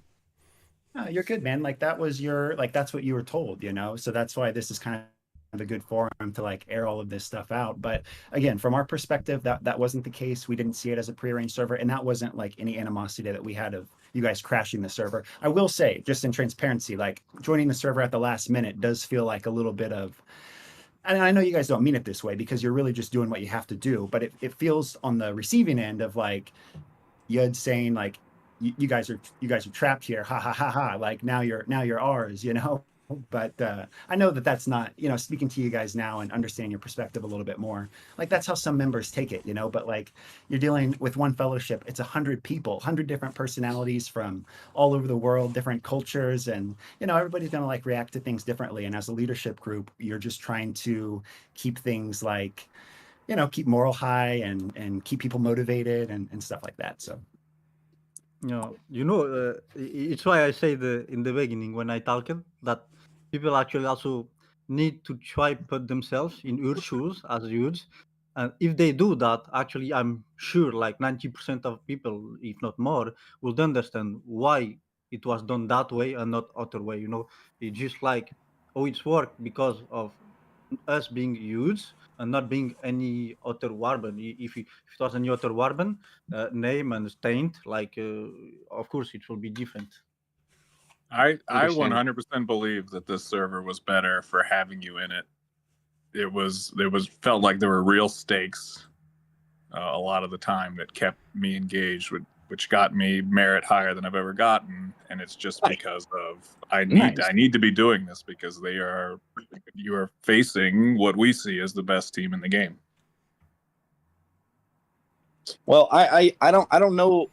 I appreciate you saying that. I don't know that we are anymore though, and I suspect that there is a collective of maybe 4 to 6 teams that are equally as strong or perhaps stronger because things change, the dynamics, variables in and out, whatever people leaving going. I think there's a group of 4 to 6 teams that are all kind of equally this, what you would call S tier strong, right, in the game right now. What I would actually like to see happen, really like to see this happen, is you make a mega server with whatever 10, 12 teams, and you put all those so-called best teams in the same server, and everybody agrees to randomly select before joining a spawn region, and then you join in with no Diplo like season 1, and you just play the game. Like this would be a great event if we could put it together. That would be cool, but the biggest challenge with doing this is that all the big teams are on very, very opposite ends of the cycle right now. Like right now, we just finished our season, and there's a really great server right now with Toby and Lame and Bear and Wind, and they're 4 weeks out. They're not hitting the halfway point of their season, so we would have to wait a month for them. And the Panda Small, Home and Mine, they're 3 weeks out. So we gotta have to wait 3 weeks for them, and it's a lot. Someone's going to have to be willing to wait. So in order for us to put together a mega server, the first thing that we need to do is get all the leaders together to agree to do it, and then once we agree to do it, then everyone has to be willing. Set the expectation with your teams. Like, this is what we're going to do. Y'all need to be patient and wait. Yeah, but the flip side of that is once if we can pull this off and we can make this mega server with 10 or 12 teams, a couple of the teams from here join, all those other teams you said, and maybe a couple more, right? Here's the flip side. Here's the opposite, okay? If we could all wait and align and get on that same server, well, guess what? After that server, we're now all on the same timeline, and we could do it again and again and again. It could become like a Premier League of sorts where people don't want to do it the next season. Okay, they jump out, and one of the other teams that's now wants to jump in, right? And now we're rolling forever on the same timeline. So it's just a little bit of patience. That's all it is. And then imagine what the payoff is, right? All right, guys. So just kind of trying to move a couple of points forward. we can go to the next question. So, if I'm understanding correct, so just so I can, for my own sanity here, the way I try to think of things. So you guys, everybody just kind of joined in, all the 6 teams, but when you guys obviously saw the registration of each other in the campaign, you guys are like, okay. So we noticed Ilu and we see that Noed is joined here. We saw the D-Sal and Heon had joined there. We joined down south, Fire and Neon. So there was no hey, let's all 6 of us join the same campaign and we can do a free for all there. Once you guys saw what teams were in the server, you're like, hey, let's let's try to kind of battle it out each other, and pretty much that was it. And then it's kind of dudes jumping in. From previous experience, because also Noad, some players from Noad and Ila also have fought us in the past. Then that's kind of when the whole when you guys ended up, I don't even want to call it a coalition, but then this decided that the 2v2 made sense for how it went, how it was gonna go down. To put it simply, is that about how it went down? Yeah, sounds good. I think so. Sounds good. I can will understand say. that. Go ahead, Mesmer. I will say, for the Fire perspective, since this was our first honestly true season against you guys, we didn't know what to expect in a sense. I've heard stories, good stories with Eudes, don't get me wrong, but seeing it in a first season perspective with you guys definitely brought some new, honestly, it gave me new love for the game. Oh, that's so sweet. That's good, man. Facing what I heard was one of the best teams in this game in NRP, and with us being only 2 seasons in, it was a real challenge, which brought out that passion. It did. I agree. And Fire is very strong, bro. And I like Fire. I like Fire a lot.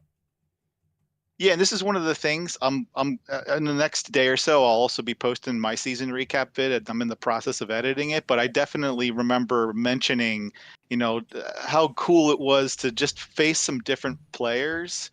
Like, we had never faced Fire, and even though we were on that 10v2 server with Neon, we never fought at all. You all were in the West and we were in the East. We never touched each other all season. So there was some association there, but there was no firsthand direct experience with each other. So everyone on the server other than Ilil was a completely new team for us to face. And that was cool. That was one of the reasons that this server was attractive to us to join. Yeah. All right, let's get to the end of the season. We got it all, and then it came down to the last days of the season, and there was an agreement reached to go ahead and respect your worthy opponents and give them the gold badge. And the selection was made for Erebor, for D-Sal and Heon, to get Central Mirkwood, I believe, and that would make them, or set them at three capitals. Okay. And then I could say this wrong, I don't know, but I'm trying to be quick here. Then the discussions between the alliance in the east here for Erebor and Sol and Eudes, it was decided that there wasn't enough time for Erebor to go and get the capital, and then we would have to take a capital or something and flip our capital, or take a keep and flip the capital, and they'd have to march all the way from where they're at all the way down into Mordor. And Firegate said that they would be willing to give Barad-dûr to make things work, whatever, right? And it was decided that Eudes should, or had the only chance at actually achieving three keeps to get the gold badge. And we decided that was going to happen. Firing agreed, and then I think something happened, I don't know, and Neon didn't agree to do Barad-dûr, and then Ilya and Noah obviously didn't agree to anything really for us. They just wanted to make sure we got nothing, apparently. And so that's the way it turned out. And none of the teams in the East, the Eastern Coalition, got a gold badge, got the respect that is normally given every season to the most worthy opponent at the very least, right? So we need to talk about that. Yeah, there is some clarification. It was not just Central Mirkwood, it was also Barad-dûr. But basically what happened, it was like we don't know every discussions. We can only talk, for example, for youth side, the discussions we had with whoever we had. So we don't know every discussion that happened between the three authors kingdom. So what I will talk now is just what we know on our side, okay, on our perspective and the discussions we had. So there can be some information that can be provided by the other kingdoms. So for youths, it was more like it's end of season, and we were like, okay, let's see first what we can do to fighting, and then later we reached out to Erebor saying, okay, so it is for you guys. Because they had some sort of agreement before regarding the getting three capital. Like for us, when we started to do that two kingdoms versus two kingdoms, we had that perception that they will still be or not, but we were not sure. Maybe the possibility for them to still get the three capitals even if we lose, which is okay for us. We knew it was okay as long as the most important for us it was okay. We can rise again, we can fight and keep the season going active and fun for everyone. So that was the most important at that moment, and we reached it. Thanks to everyone like that made it happen, the leaders that made it happen. Even I understood from Loopy and others that Snoopy, sorry, that was like not every members or leaders that were keen of that happening, but thanks it's happening because it made the season what it ended up to be, and I'm pretty sure everyone is happy about that. So regarding the end of season award, it was more like we reached out to Rebor. Okay, is there something? They said no. At that moment, there was nothing. So we said, okay, we will try. We will try by fighting on your end. Okay, and later it's later when we are like, okay, let's try. Later there is there is some discussions going to offer us the golden badge. um, we were reaching Central Mirkud already, and we are like, okay, we are in the situation that what we do, we ended up saying, okay, it's out of respect for Erebor, said, okay, if it's what the Otters Kingdom want, we are okay with it, but the logistic need to be worked out, and there is some issues there because they were getting Central Mirkud by Fire Kingdom, because Fire Kingdom by losing the Dol Guldur fight, they got Central Mirkud for them, and they gifted the possibility, okay, take it out, we just need three capitals, so for the golden badge, so they don't need more.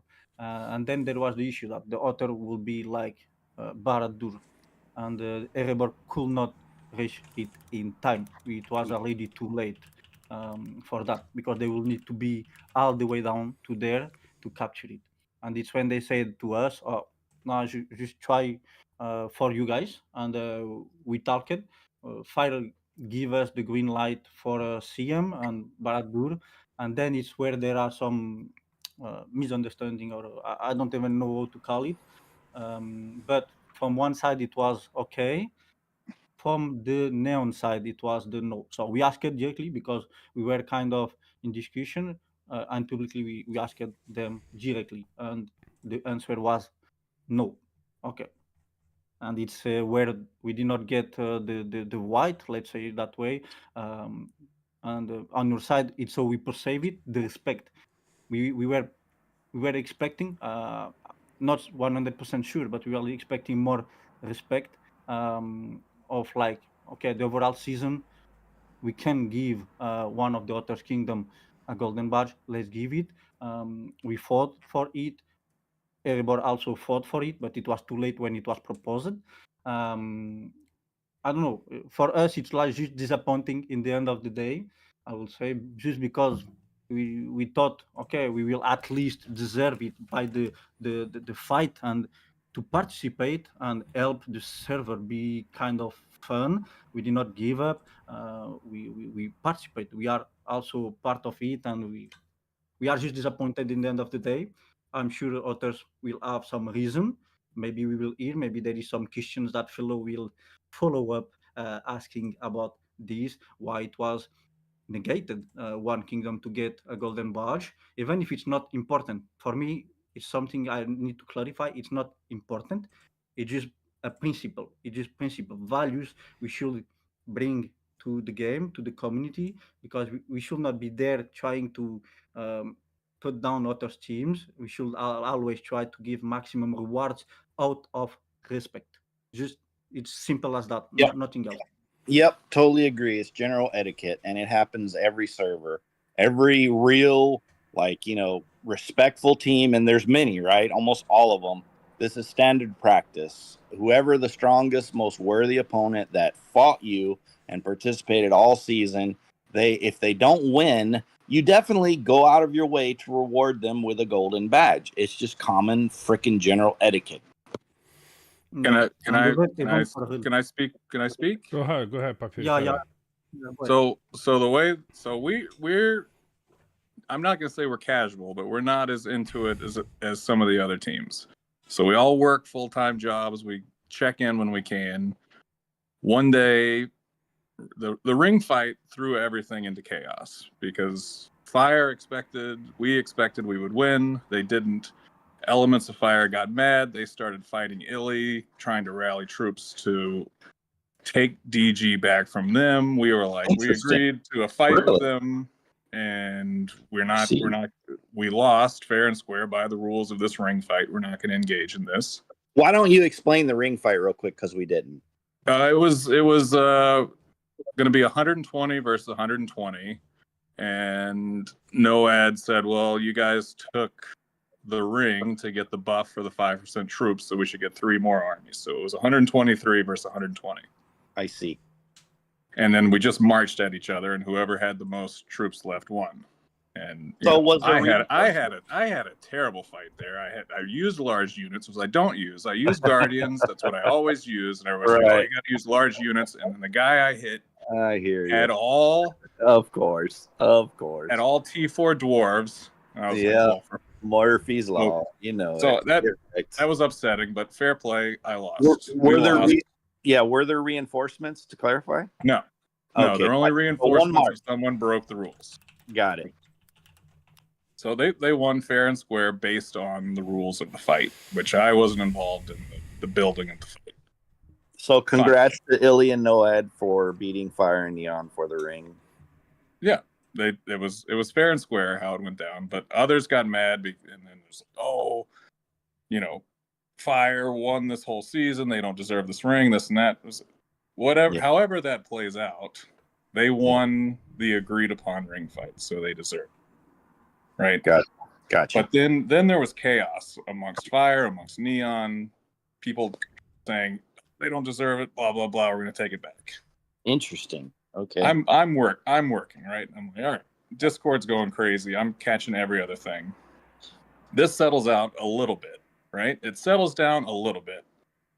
And the only chat that I'm in is talking to Fire. I don't talk to Yudes, I don't talk to Illy, I don't talk to anybody, right? Gotcha. Snoopy has a baby. He's less active than he could be. Our main leader disappeared for a month. So there people involved in chats that just don't. Wait, what? Your main leader disappeared this season. May I provide some context here real quick? Just real quick, Poppy. Then I'm going to kick it back to you, so don't lose that train of thought. Okay, I founded Neon. I was the main leader of Neon for like 7 seasons. 2 seasons ago, I got a little bit burned out, had a baby on the way. You guys on the server might know Trathier, one of the nicest men in the world, a fantastic player, great organizer. He's an amazing leader. There's nobody else that I would want leading like a community that I created than this guy. We led co-led it together for those whole 9 seasons. And so I stepped away, and then the past 2 seasons, Trathier was the main leader. And then, so he was kind of like handling all the diplomacy. He was the main like liaison between Neon and Fire as well. He was in the Yudes channels. He was just our guy. I don't really like being in Discord that much. Me neither. I like playing the game. I think it's necessary if you're like leading a community.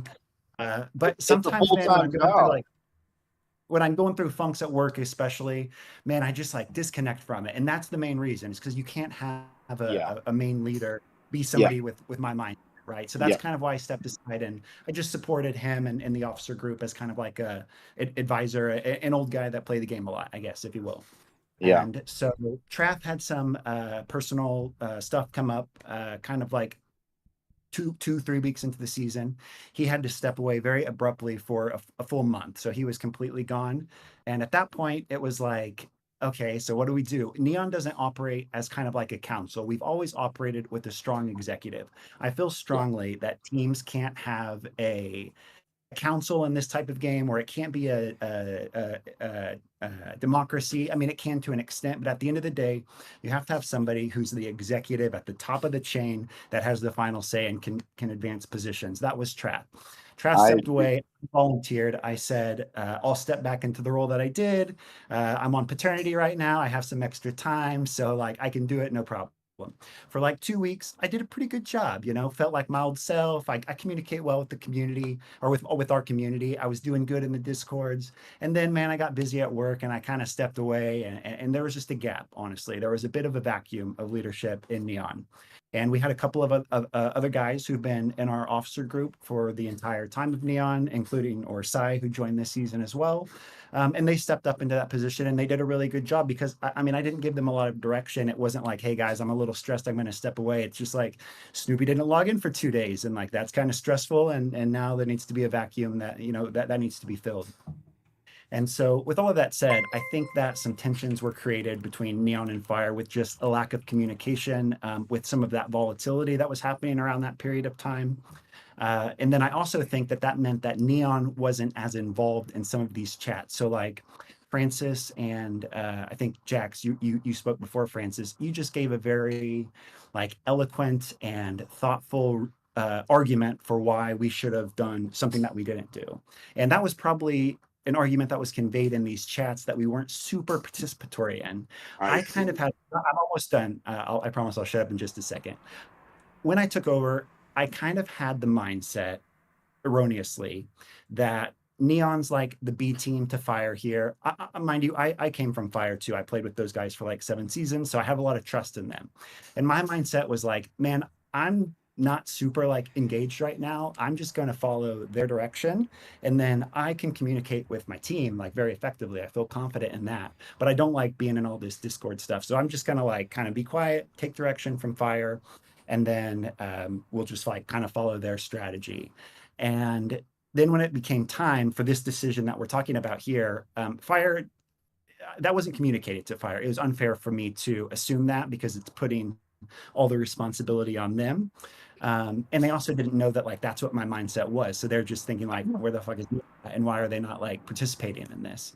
So they come to us, they say, and this is verbatim, and this is how it was worded. And Oogie, correct me if I misspeak anything here, but they said, hey guys, we have a controversial idea for you, but Fire is in full agreement, and we want to get your guys' opinions. And don't feel strongly, you can say no, you can say yes, but this is what we think. And then they proposed what you just described, giving Yuds 3 capitals and kind of like that whole situation.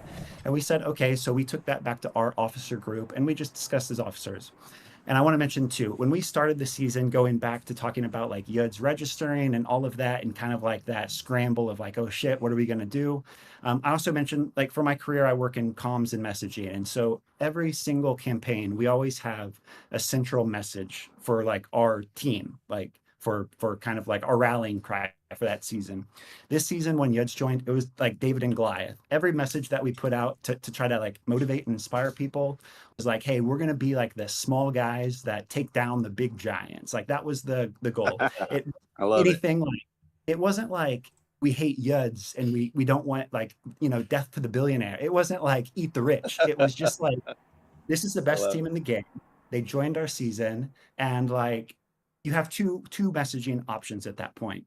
You can either be like, oh gosh, now we got to fight these guys. Like I don't spend any money. I take 1,000 damage off of them whenever I hit them, and like why even play the game? Or you can say like, guys, this is going to be really, really, really freaking tough. But at the end of the season, if we can say that like we're the team that beat these guys, like that's something that you can like kind of hang your hat on.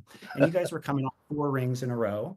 And so even from the start of the season, man, that was the message. And I can't reiterate enough. Like there was no vitriol attached to that message. It was just motivational for our team. It wasn't you guys, it was just us.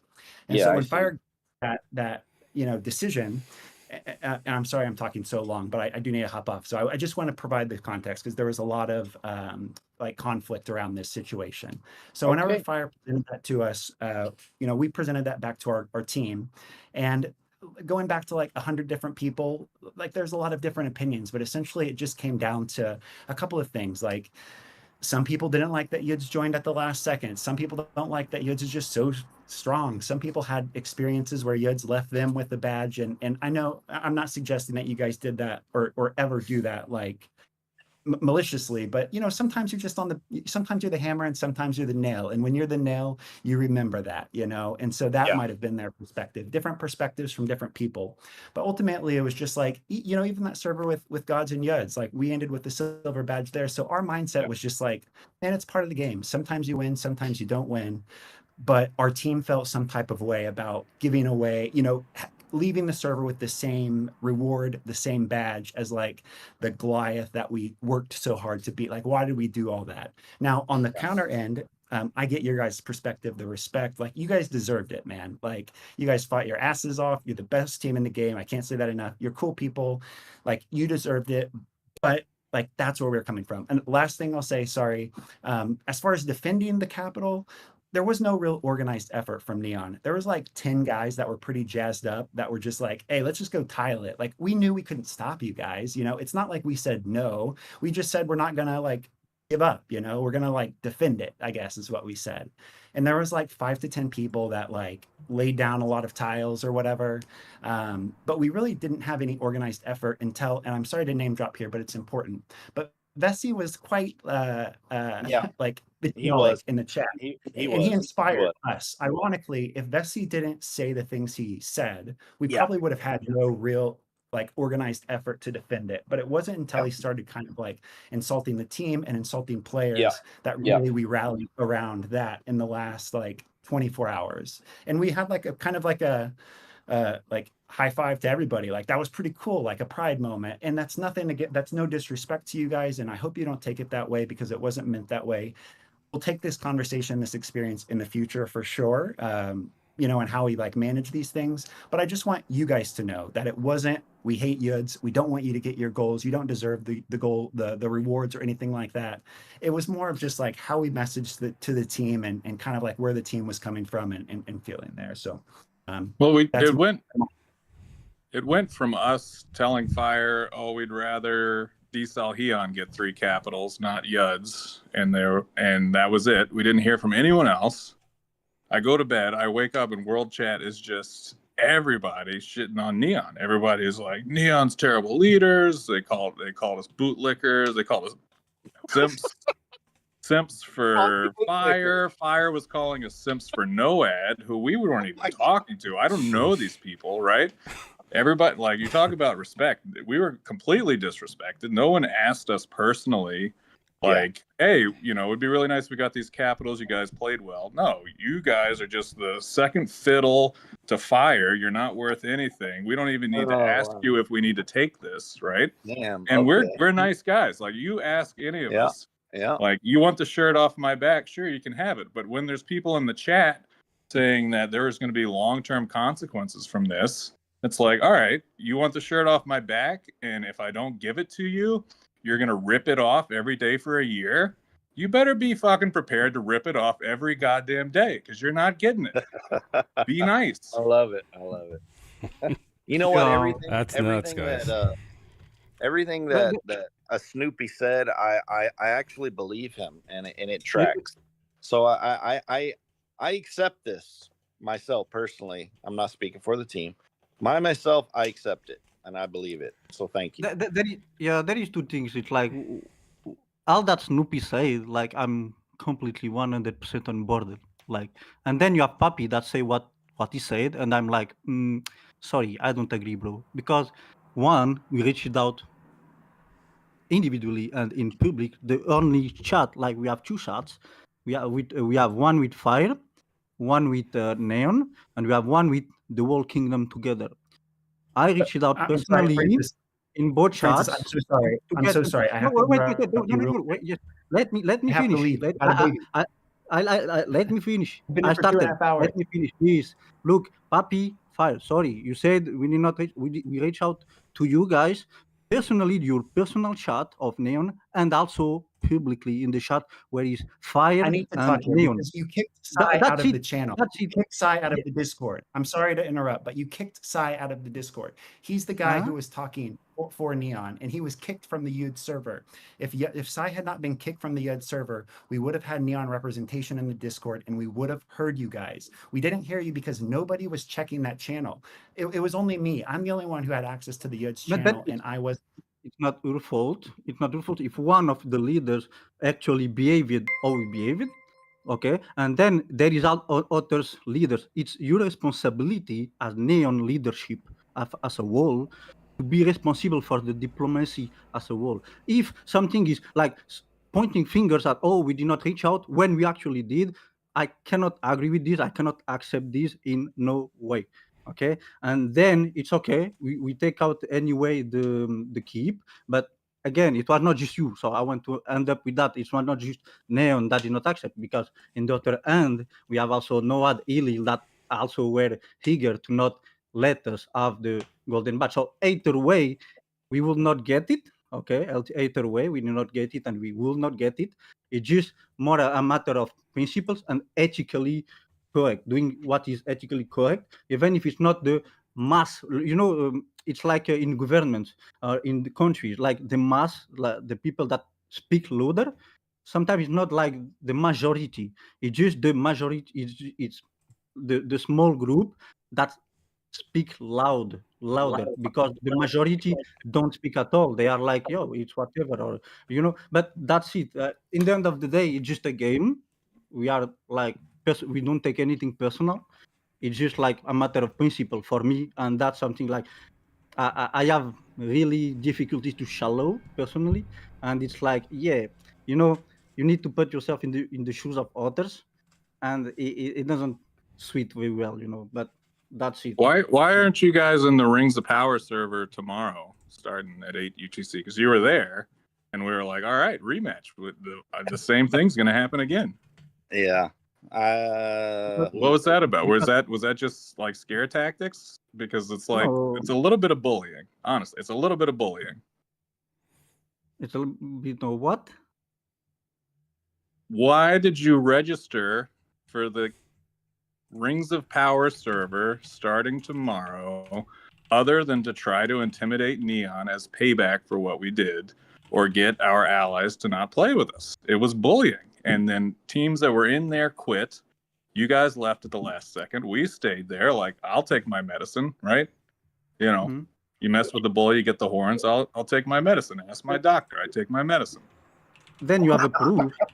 I love it. Then, Papi, you have a proof. You have a proof that if we were going after you guys, well, not we have stayed there, but no, your priority is the warband, and that's the goal.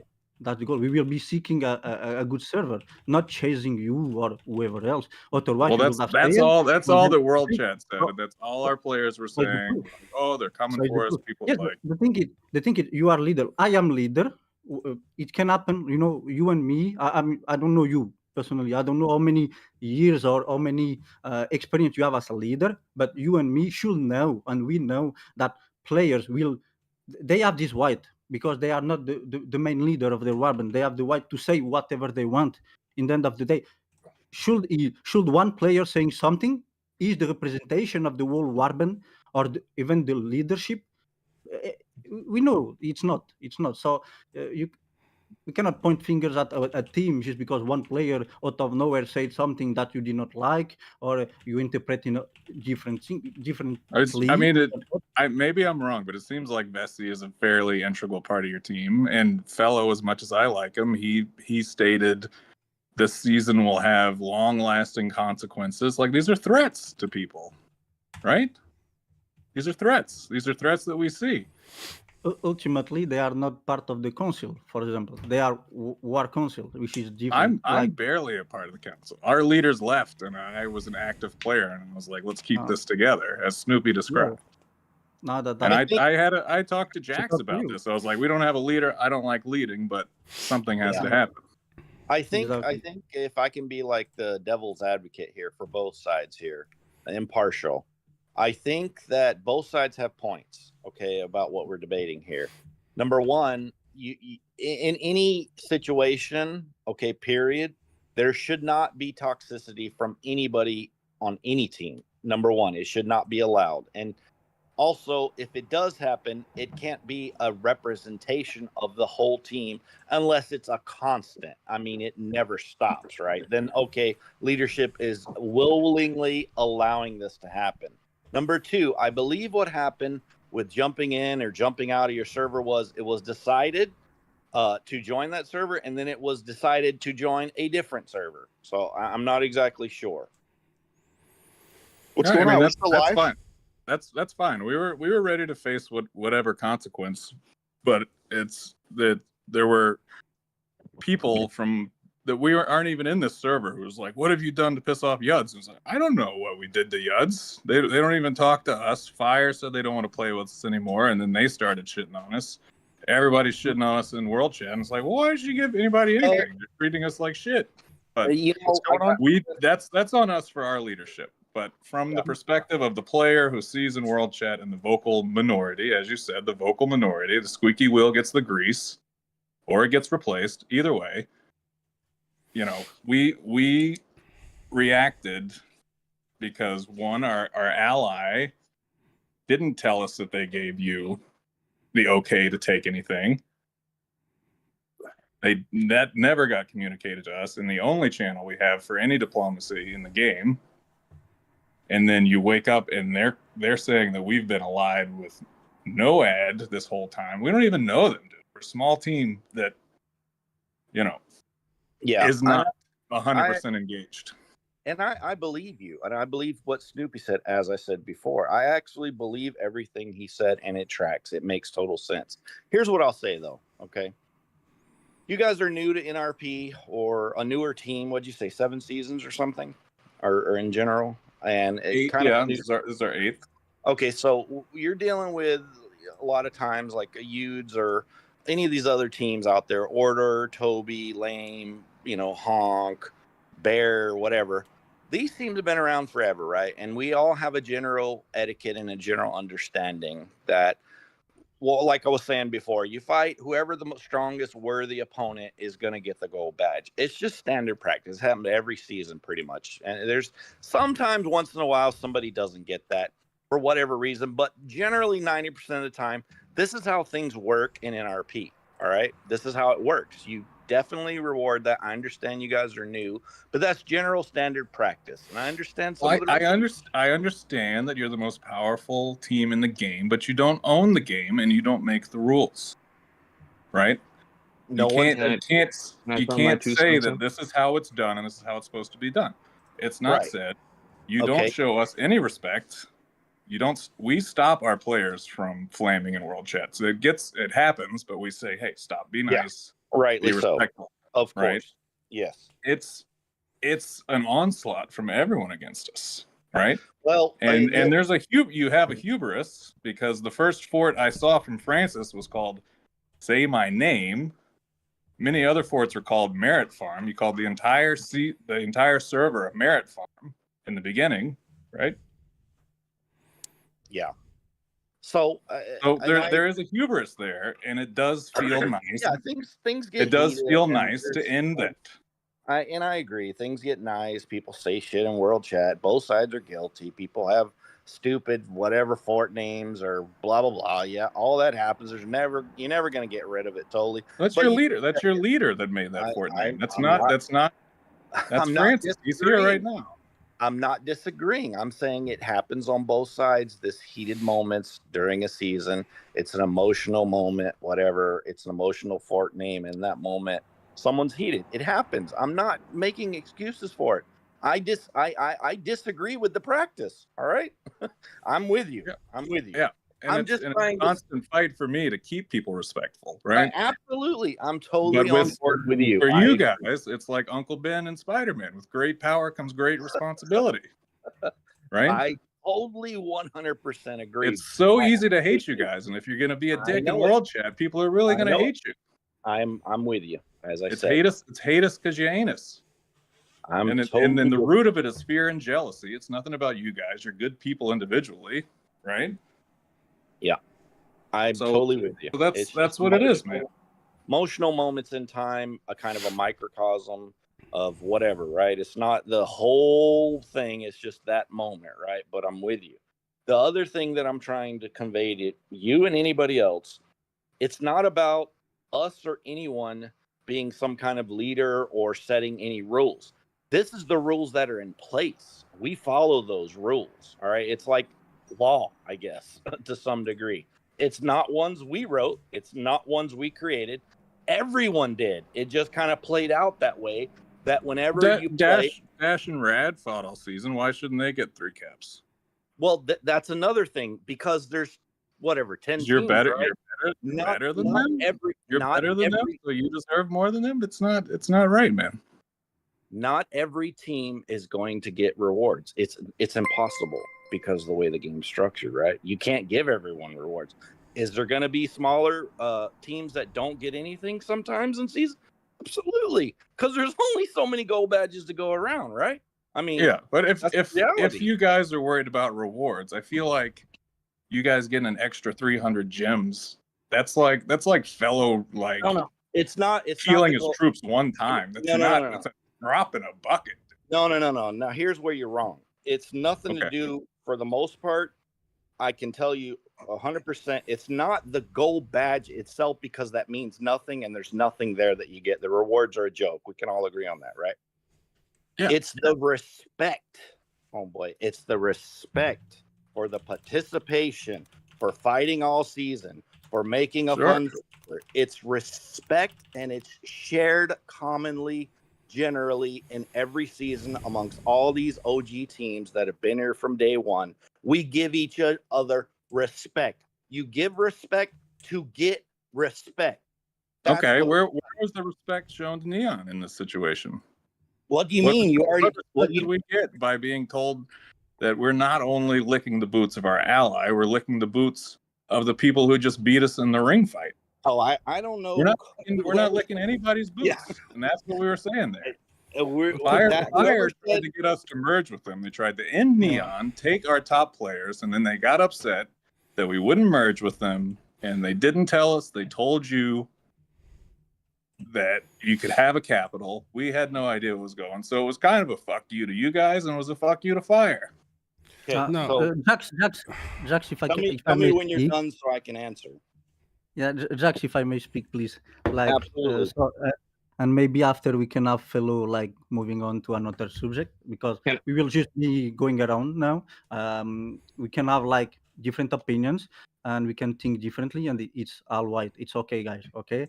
The only thing I want to say to Papi and any Neon player leadership representation is that if it was the other way around, that's what we are talking about here. It's not about the gold badge or any reward. What we are talking, if it was the other way around, use us, we will be like, doesn't matter what happened during a season. World shot, we know world shot. Like myself, I rarely put my foot in world shot. Like, okay, what I will tell is that if it was the other way around, for use in every season, 99% of the time, we end up, but because then it's like more, okay, who has the upper end in a season, who can make something happen. In this situation, it was Daughter's Kingdoms. What we know, if it was Daughter Way, it will be like, for you, okay, we will do anything to help Daughter's Kingdom have their maximum rewards possible. That's it. We even help others warbands. I'm pretty sure, because we are here for many seasons, there are a lot of people that know it. When they reach out to us end of season, they ask, can we get that keep? It's for the uniques. We have some players asking for this keep, this to unlock an unique. We facilitate, we help, because in the end of the day, that's part of your values and your principle, and we follow them. It's on us. We follow them, and we will continue to follow them regardless of what others do to us, and we respect anyway your decision as a whole team and as leaders. We respect your decision and we move on. I don't want to us Yeah, and you guys keep we're all decent eating human the beings. same. We just move on. It's over. Sure. It's clear that we will have different ideas, and it's okay. I just want to Well, say, like, It's we a can move on. difference. It's a difference in value systems. Neon values the team. We have free-to-play players that have been with us since season 2, and sure, they don't help the team a whole lot. And we've had many options to merge, bring stronger players in, but we enjoy playing with each other and keeping the team together. You are a super team. You just acquire strength. We value our team, we value our members and their opinions. You see only strength.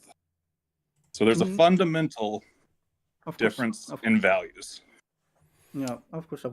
I mean, yes, we are strong, but what keeps a team together? It's just a question for you and to think about for the future of your own team. What keeps a team together and help it grow? It's not the own strength. It's how it is built, the values and principles you are building your community. That's all that matters in the end. It's not the number of Kakens you have. It's not the number of badge you have. It's the values and principles you have. You are building your community in. That's it. And it's over for me now. I'm ready to go for another question. All right. If, Yeah. Let Mesmer wants to say something really quick. So I have been trying to talk for at least the last 5 minutes, but I kept getting talked over. To go off of Poppy's point, first, I did not know Fire's members were talking like toxic to them in World C. I've been most of the leadership in Fire that last 2 days, 3 days, give or take, we were trying to contain because we had some people, and I did get a message from Fellow about attacking you in Mirkwood. We have people upset about Noad getting the ring and all that. I personally, I could care less about a ring or not. But I was looking back in chats that I know Poppy does have access to, and it was stated at point while Yudes was looking for an answer from Neon. I don't know. I'm not in their servers, not in the chats, about a reasoning about no, and it was stated Fire was glad to give it up to either one of two teams that they was looking for a reason. Neon did not give him an answer. We weren't in the chat. So I'm just from what I've seen. Oh, I'm yeah, not go ahead. Give me a not quick going based off. give me a quick second. So, who is Lord Drake? That is Neon. So he basically said when we were talking about this, he said from Neon the votes are no, and there's no reason for it, and it was on the 18th, so 4 days ago. And so he's not in this. He hasn't been playing in this season. He played with us in the past. for some wow. for some reason he was in our embassy group, and the last It communication was probably from that server a long time ago. So there is probably some, and I'm not pointing fingers, but a good chunk of miscommunication was probably happening between both teams. And Papa, you know I have nothing but respect for you, man, for the seasons we've had. Don't get me wrong. I would fight with you on any day of the battlefield, crack open a beer, and just relax. So that's But something new right there, Papi Rifera, because the guy representing you guys was Drake the whole season. What? Exactly. Yeah, that's in our embassy diplomacy chat. He says the answers are no. Yep, it is. Anyway, all right. Moving on. I mean, you can look in our roster. No. I and mean, see that he's not in look. it. No, there's like it's nothing to do with you, but it's just the unfortunate thing happened was that somebody that wasn't even in your team was speaking for you. The whole season. Oh, that sucks. All right. So anyway, moving on. It is what it is. You guys consciously, whatever, within your group said, "Hey, we're gonna do what we did," and you did, and that's the way it played out. But All it's, right? We couldn't even stop you. It's not Yeah, like at we the could end of the stop you. the end of the day, and I believe everything Snoopy said because it tracks, and that's exactly what happened. What he said, but so see, I definitely believe him. something to And we think did of. end up taking. We did end up. Let me finish. We did end up taking Barrador against whatever the wishes of a few of your guys or whoever was there. The real problem here, okay, and this is why a lot of you have been waiting to hear this. The real problem was in the north and central Mirkwood because Noad and Illy also agreed to give a gold badge to Erebor. All right, which then worked out to where Erebor didn't have the fucking time to go actually make that happen logistically. So we said, yeah, by all means, go get it, Erebor, but they couldn't. So then we had to say, all right, well, we'll try for it. We'll go do this. And then as we're doing that, out of nowhere, Noad and Illy just say, okay, fuck this. Neon or whoever, our allies, asked us to change this agreement and take this Central Mirkwood back and not allow you to do this. Okay. And that's what they did. They prevented either one of us successfully taking Central Mirkwood and getting the gold badge, right? That's what actually happened. And that was the real problem. It wasn't the Barrador problem. It was at Central Mirkwood. All right. Now, Yeah. I I went on a rant. I didn't mean to go on a rant. I've been drinking, but it's been Not me, man. it's been a very fun season, right? Did anybody not have fun? It absolutely was. It absolutely was. So it was a win. There's no the toxicity is terrible. No, it And should. I think all of us could share a beer together and have a great time. Yeah, We all have I a do similar too. interest, I do too. you know. I do So too. The people that let's are not here. over analyze respectfulness. No. The people that are here could do that, but you have to understand. And I realize you guys are a newer team, whatever, and it played out the way it is what it is. But you got to look at the other side, right? You got teams that have been here for whatever 20 seasons. They've been in RP all this time. All these established teams. It's a respect thing, as I mentioned, and it's a general slap in the face if one of us, whatever OG 20 season teams that always see each other in the small community in RP, if we were just to outright do that to one of them and say, "Oh no, you're not getting a gold badge," it's unheard of for us. Okay, I realize not for you, but for us generally, it's unheard of, and it would be a big slap in the face, right? And all of the community, not only the team that's getting disrespected, but I can tell you, I know a lot of people, there's a general sense of disrespect throughout the entire NRP community right now as to what has happened and transpired in the server because it is unheard of. It doesn't happen. We always show, all of these teams in NRP show each other respect. I mean, every season. It's just general practice. It happens. I have one last thing because my wife's coming home. She's not only gonna be mad that I've been drinking, she's gonna be mad that I'm doing my nerd stuff. Get wrecked. But so one last statement is that at Neon, we follow the golden rule, and that's whoever has the gold makes the rules, and you guys have silver. Yeah, gotcha. All right, so something I know I kind of been listening the whole time, and I'm not gonna get, although I'm part of Utes, I'm not gonna get into the logistics of why Utes did this or why you guys did that, but just kind of listening to some of the comments, just a couple of things to reflect. Something was mentioned that one of the reasons why we were rejected, after fighting for 2 months, the possibility of just having the little extra, the little extra golden badge in our profile, which it does sound funny that people keep saying they don't care, and yet 2 teams had it. If it wasn't important, then why not every team? Why didn't Dash and Red get 3 capitals, and the teams in the north only had 3, without having the maximum title on their profile? Right. So why are we playing this game if we're not trying to ultimately win?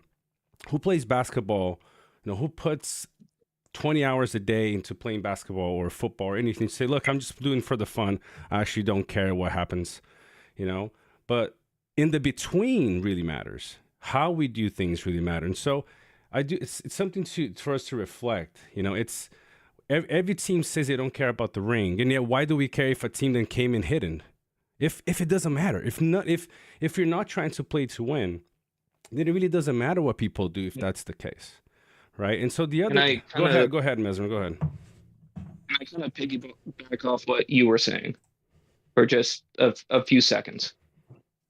So I know at the beginning, probably a good maybe month and a half ago, there was an idea bounced around, and I don't have proof of it, but I was there seeing it in the chats happening between everybody that I had access to, that there was an idea of no ring fight, no ring badge, all 4 of the majority kingdoms that were a part of this server. And I could go, but I'm just to save time, just going to go with the A side and B side here, would all end up with 3. Now, those talks quickly ended because not a lot of people wanted to deal with it. Preferably, and again, I'm not pointing fingers, but there were some sides where it felt like Fire got outvoted on. But again, could have been miscommunication, misreading from my end.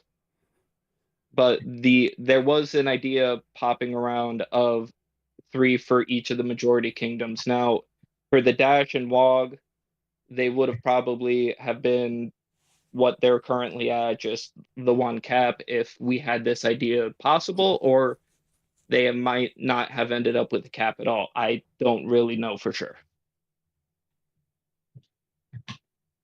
Yeah, and I think we're done with kind of the discussion about Neon and what took place.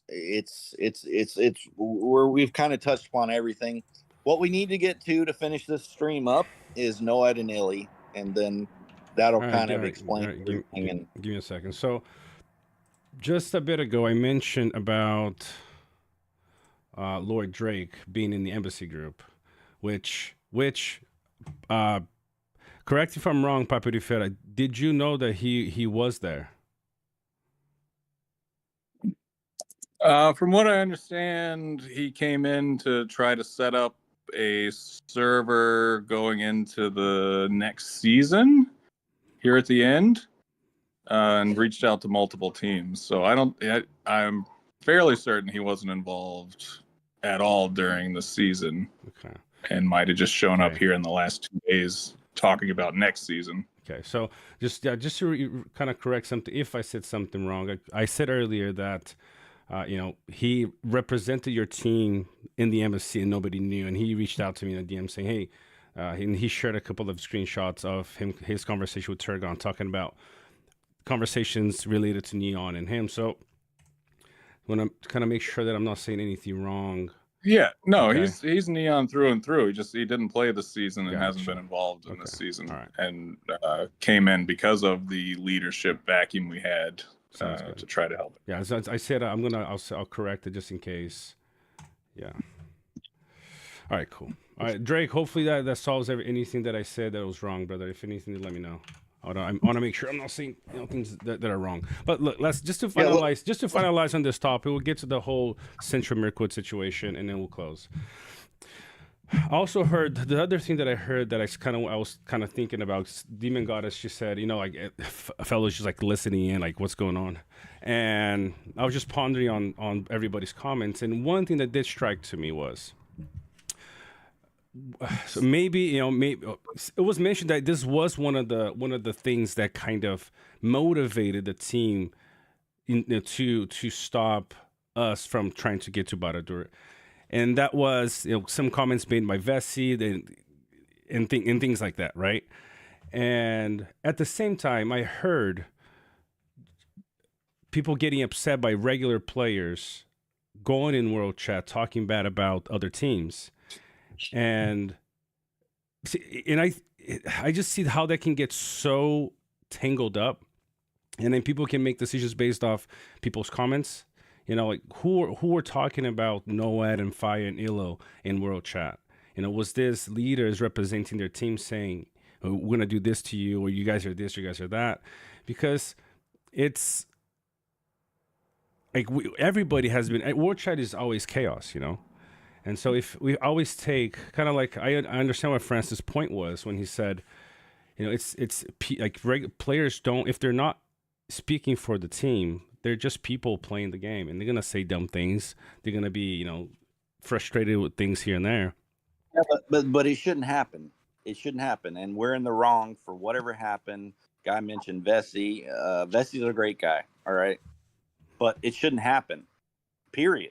It shouldn't happen. The players should not be doing that. Yeah, and but leadership especially can't allow that to happen. That's fine, but like we all need to understand that it will happen, and what do we do about it? You know, if a random person shows up in World Chat angry because their team is losing and they say nasty things, do we say, look, because of this one guy now, let's just wreck this whole team because we didn't like what he said? You know, well, so sometimes depending on exactly what he said and how much of it, that does happen. I know, but you know, it shouldn't happen. You shouldn't be in there. You got to control yourself. It's a balance. It's a balancing act that we have, you know, that we have to do. You know, and it's, I think probably the biggest take for me in this is there clearly hasn't been enough communication between the teams participating in the season. You know, because, you know, for example, let's say I said something wrong, which I remember, Papi Fed, I remember what you said, that you said that I made a comment on, and it wasn't targeted as any specific team. You know.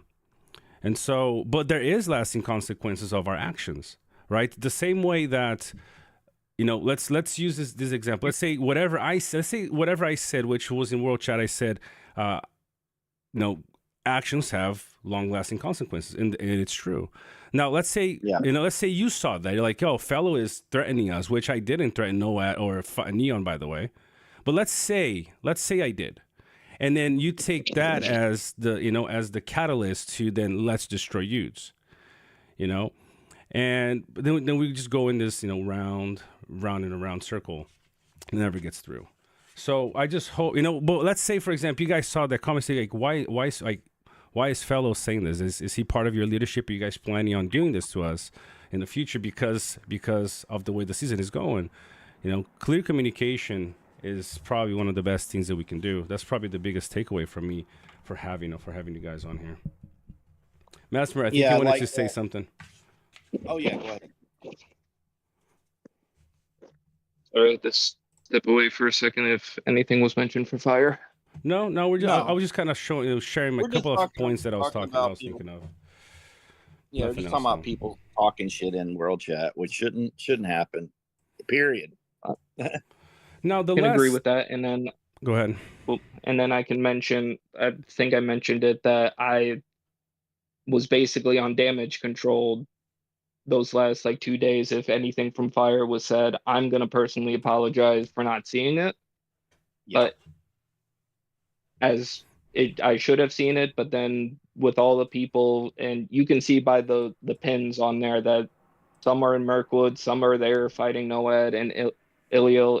It was stressful for leadership and to spec those last few days from us. Definitely. I know, for everybody, right? Yeah. But Law, I got to shout out OG, Triple OG, my homeboy Law. What's up, brothers? Good to see you. He had some good comments. He said, yeah, that is exactly how it works in NRP. You know, everybody always gives it's called a respect badge, whatever, gold badge. No one cares about it, right? We're not like, oh my God, if we don't get a gold badge. Where did Jax go? Did he lag out?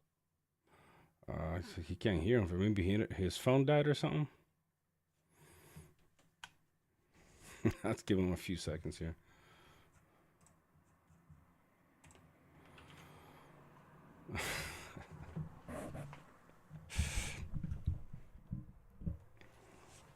Yeah, something happened. Jax, where are you at, man? I think he's talking. He doesn't know that that nobody can hear him. Did he accidentally mute himself and not realize? No, like, it's his from whatever his he's thing at? is not showing up as muted. Mute, unmute. There you go. I think you're back.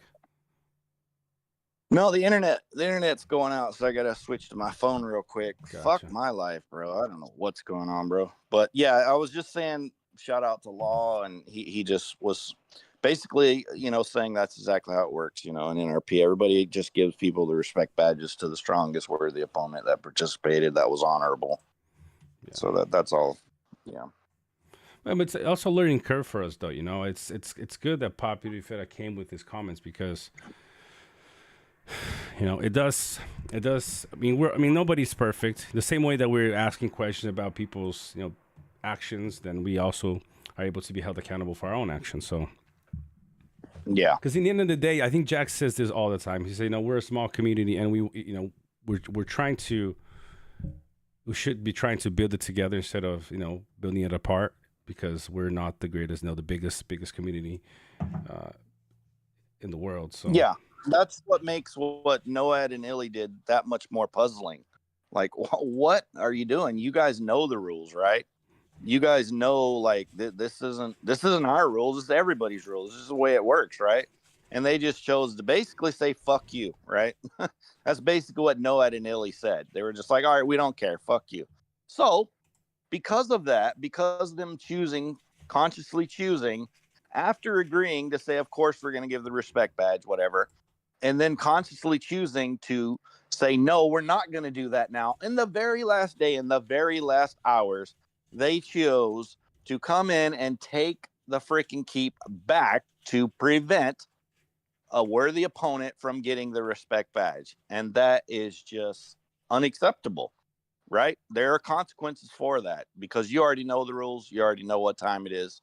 And I got one thing to say to Noad and Illy, and this is from me personally. I don't speak for the team. This is just me personally. You are campaigning for an ass whooping, and I'm going to personally make sure you get fucking elected. that's big disclaimer here. It's Jax. Okay. He said it before making the disclaimer, and I'll finish his disclaimer with the disclaimer. All right. Let's see. I think we're done, guys, with all the questions. The main questions are really based on, the last day of the season, which Ilo and Noad decided not to participate. Bolg said he was going to try to come, but wasn't able to come at the last minute for some reason. So hopefully he has some inputs there later. But the other questions were...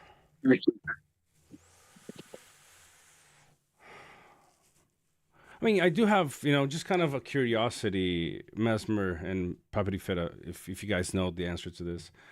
Do you know why, Turgon was mentioned? We're talking about the 3-day for the Eastern kingdoms to prepare. Do you know why the 3 days wasn't able to, the full 3 days was not able to be agreed on? Now, from what I know from the chats, I remember seeing the 3 days, and I know from our perspective the 3 days was reasonable, but I think, and I'm not pointing fingers, other people were starting to get slightly nervous, where it's like, are we giving them too much time to prepare, get fully back, arm strength? Again, I not knowing other people's opinions but my own, but I've been a part of these types where you need time to prepare. Yeah. And I thought it was agreed upon with that. All right. Papi Feta, do you have any insight into that? He might be still there. Yeah. The why we rushed to the pass at SAV when things were getting set up. Why? We knew that we're getting hinted that the 3 days that we had asked for was not gonna be accepted. Do you know why that was the case? It's. I mean, I'll go back to it. It's just fear. It's just fear. Everybody's scared that they're, because we sold a bill of goods to people and they were upset that things are happening, and then it's like, oh man, if they come here and take the ring, like we're gonna lose everybody. Makes sense. But until that last day, like we had clear rules: stay out of SAV. Nobody was even allowed to farm in SAV. We were stuck in the undeeps, and then there was just like last. Then there was just like alarm bells. They're coming. We took the pass, and I don't think there were anybody attacked, right? So it wasn't like clear, like you get this pass or you get that. So we just advanced our position ahead of the start. Yeah. You're right. You're right. And then and then it just turned into a battle, and it turned into a sweet battle. So kind of going based off what he was saying with SAV and it staying neutral for the longest time possible. Nobody was supposed to farm. There were people already farming on both sides. I don't know about Neon's side, but I've seen it from Noad, Illil, and I even told some Fire players to take those tiles away because we're supposed to leave it neutral. Yeah. That 100% happened, and we had the same thing, and we had guys drop tiles, and then all of a sudden there was the mad dash, and they lost their tiles. They're like, "Oh, I had a 13 there, and now it's gone. Why'd you tell me to take it?" Like, I was trying to follow the rules, man, and then it just all got upended in a panic. Yeah, that kind of stuff happens for sure.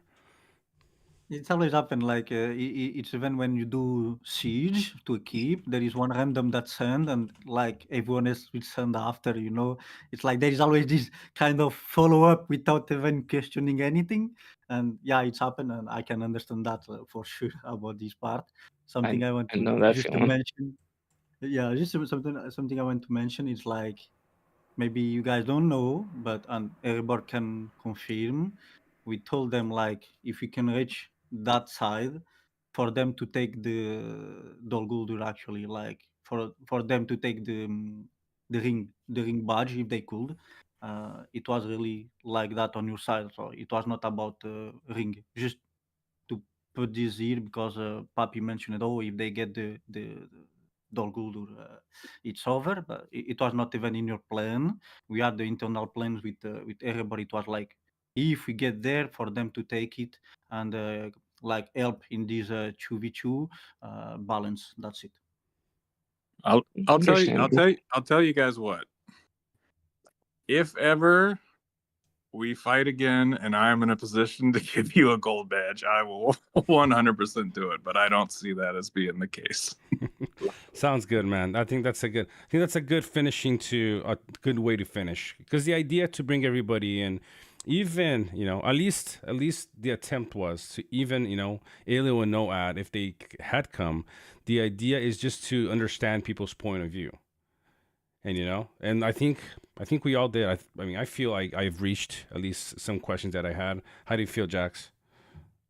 What's that? What was the question? Sorry, I got distracted. No, just the idea to get the leaders here is really to understand each person's motive, each team's motives, and understanding of the situation. And I feel like I got a pretty good clear. Although, like I said, I may not completely agree with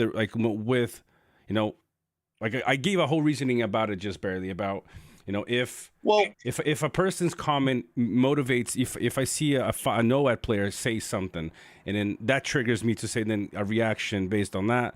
But I understand everybody's motives now and why it happened the way it happened. So, and I do too. Okay, and I really appreciate, like I said, what Snoopy said. It did track. It did make sense to me.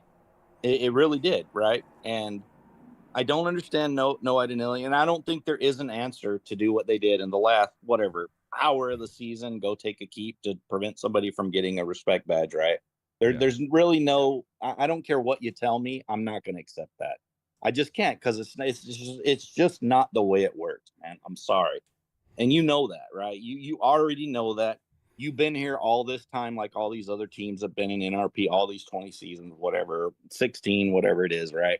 You know that, right? So it's malicious. It's intentional disrespect. I myself personally, I don't tolerate it. Okay, I will never tolerate disrespect. It's just who I am. I'm not going to tolerate it. And there's actions and consequences. I'm sorry, there's consequences for one's actions. All right, and there's justice, and justice has to be fulfilled. It has to be served for those guys. Neon, Fire, and there's some comments in the chat. You should probably touch upon them. Calling Fire out for hitting the 15-minute timer on tiles when we were trying desperately to get over and take whatever bear door. He says it's an accident. I believe him. I believe Fire, and I'll tell you why. Okay, when there's something and it could go either way, it's a 50-50, right? Okay, like somebody says, hey, we did that accidentally. We hit the blessed land timer accidentally. And then other people from our team or whoever says, how do you do that accidentally, right? Well, how the hell does that happen, right? Here's what you do, okay? You look at the body of work, okay? And by body of work, I mean, you look at everything that Fire did and every position that they voted on and every position they took, all right? And everything they said. Well, if you look at that body of work, you realize very quickly that Fire is actually an honorable team. And I believe MSV, I believe they did do that as an accident. So we can put that to bed. All right. But back to what I was saying, the no identity there, you can't. I'm sorry, homeboy. I'm sorry. I come from the ground up. I come from, the fucking backwoods country. I'm not gonna believe it because it's bullshit. It's bullshit. Whatever you try and tell me, this is why we did this in the very last hours of the season, I'm gonna call it what it is. Bullshit. Yeah, would have loved to know why. Let me read Lost comments, because some people might not be as. Something that Papa Di Fera said is true. We are Utes is a big team, and big teams attract big players, right? We don't only pick up huge players. We want people to be active. Having a Kraken account, but you're not ever going to be active, really means nothing to a team. We mentioned that a little bit early during the award. So let me read Law's comment here, because I believe it's very pertinent to what we're trying to achieve. Law said, we may not control the game's rules, but we control our conduct. We look out for each other, and anyone who breaks the mutual respect shouldn't expect it in return. And yeah, if that's Law talks, it's, I'm gonna tell you like it is. If Law says something like that, or in general, it's like this. It's the law. You can take it all the way to the bank. It's going to be 100% correct what he's saying, and it is. This is the way it works. So if you don't know that, it's not huge law. It's not huge rules. It's none of that. This is the common general standard practice of etiquette in our peer. So if you don't know that, please listen to this stream and learn that, okay? Because if you don't, you're going to be in the position of Noad and Illy, where you're going to have a target on your back. And not only us, but a lot of other people are going to be coming for you. Lost my train of thought. Can I give a? Go ahead, Francis. Can I give a? Yeah, I want to give a shout out to all the leaders that actually showed up. It's not easy to come answer question, like to have a face. You are basically you are a target of the audience, because not everyone will agree on everything, even myself. So I want to really to thank every leader, every single of them that actually showed up today to answer question, to be part of this stream and the part of this discussion. I'm hopeful, and I hope that it's actually help for the future of every team to understand not just youth side, understand Ace Otter, and also like for the future. We take all of this season, all of that happened, the misunderstanding, maybe the learning. Also, we learn from each other. We learn from other leaders. Eventually, we learn from other teams what they do, what they did at some point, and like learn to bring all of these in future seasons. And just let's try to be better together for the community, for each other. And that's it. Like, really, thank you for coming. Good one. Yeah. I it says a lot when a guy goes out of his way to make the time to attend, to speak on behalf of his team, and share insights and knowledge about what happened, and this is what I was thinking. And you have to respect each and every leader that came here for that reason, okay, and put his time in to come in and explain, like, hey, this is what we were doing, this is what happened. And we do appreciate and we thank you, all of you leaders that were here, for this very much. Yep, definitely. Just to close off, on Law's remarks that I had just a little bit ago, nobody's trying to enforce any laws, but because the community is so small, we try to look out for each other. And yeah, but then again, it kind of goes back to the comment before. If every single wrong thing that a player from a team does is perceived as a behavior from a team, like from the team itself, then we're always gonna justify us doing something, thinking that somebody's doing something to us without us really knowing. Let me explain what I mean. Jax mentioned earlier, you guys were talking about in the chat here, how somebody hit the 15-minute the ring ability. I think it was Fire, right? Fire by accident hit the 15-minute tile, and that obviously hindered our movement towards Barad-dûr. Now you can say, somebody out of nowhere can say, well, these tries they're playing us. They're saying they're gonna let us through, but now accidentally they did this. And we're gonna get into this hamster wheel of always finding fault in like any little spark to justify doing something because we see people saying or doing things. And hopefully we'll learn from it. I do agree that we need to be careful with what we say. I think I spent the last couple of days while on stream here kind of just chatting with people there, and we're still there, talking about the way we behave, the kind of things that we say to people have an impact, not just the team, not just team-wise, but people. Some people might not be mentally as stable as others at that point of the day. So something we might say that could potentially be targeted at the person could have really negative consequences, not just game wise, So we need, I think Law and kind of Jackson later, they put it really well that people in this game, I think the whole situation of the last day of the season has nothing to do with Utes wanting to win. And I can guarantee, I'll clearly say, I've been saying this for seasons now, I don't always see eye to eye with Francis and Turgon. Okay. Turgon and I've shared this in our council group when I have a difference of opinion, and they always take really well. We work things out when I have a different opinion, a different view, or even through DMs. But one thing that I do for sure know is that they always.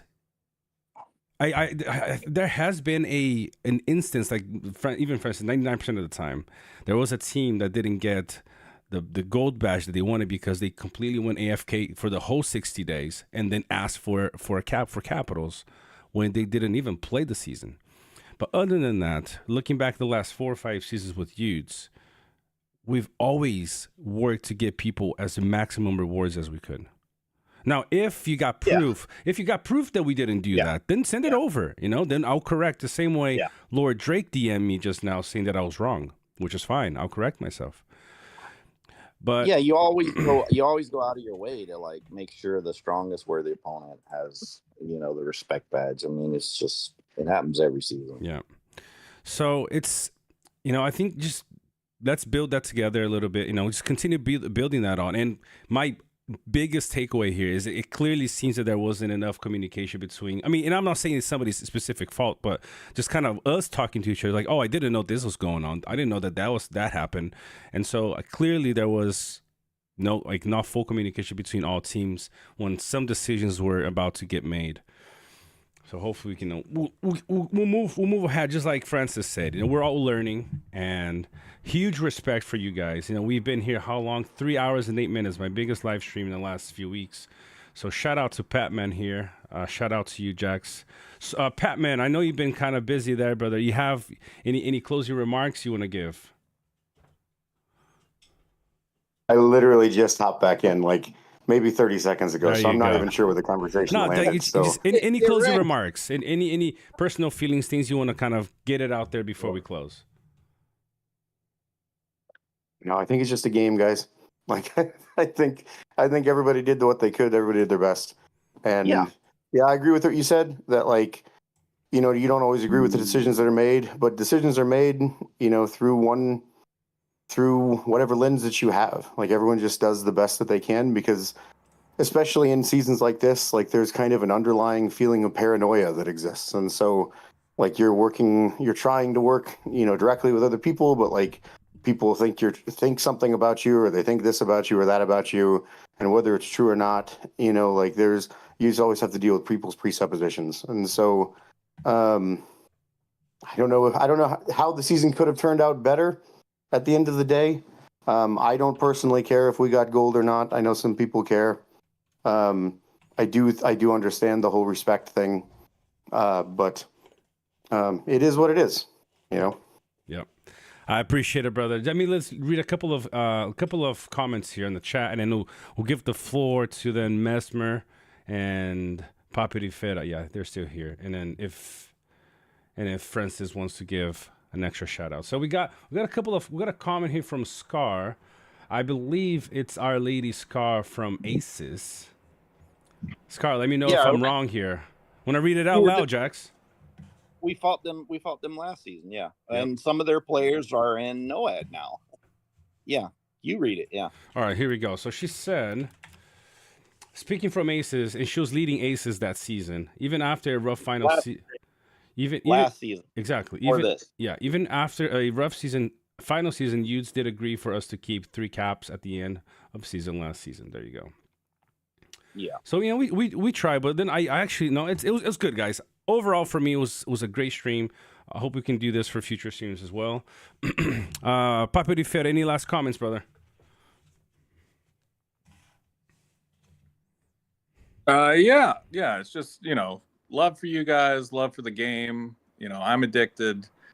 I've been in like some dire personal circumstances to where my social life has crumbled, and so like this has been a great outlet for me, and it's a great community. And my biggest wish is to eliminate more toxicity. So if we can leave this good, and if you can find common ground with whatever goes on years ago between you and whoever's in Aces and all that, it's for the better. Sounds good, man. That sounds good, man. I appreciate your open and honest words today, by the way.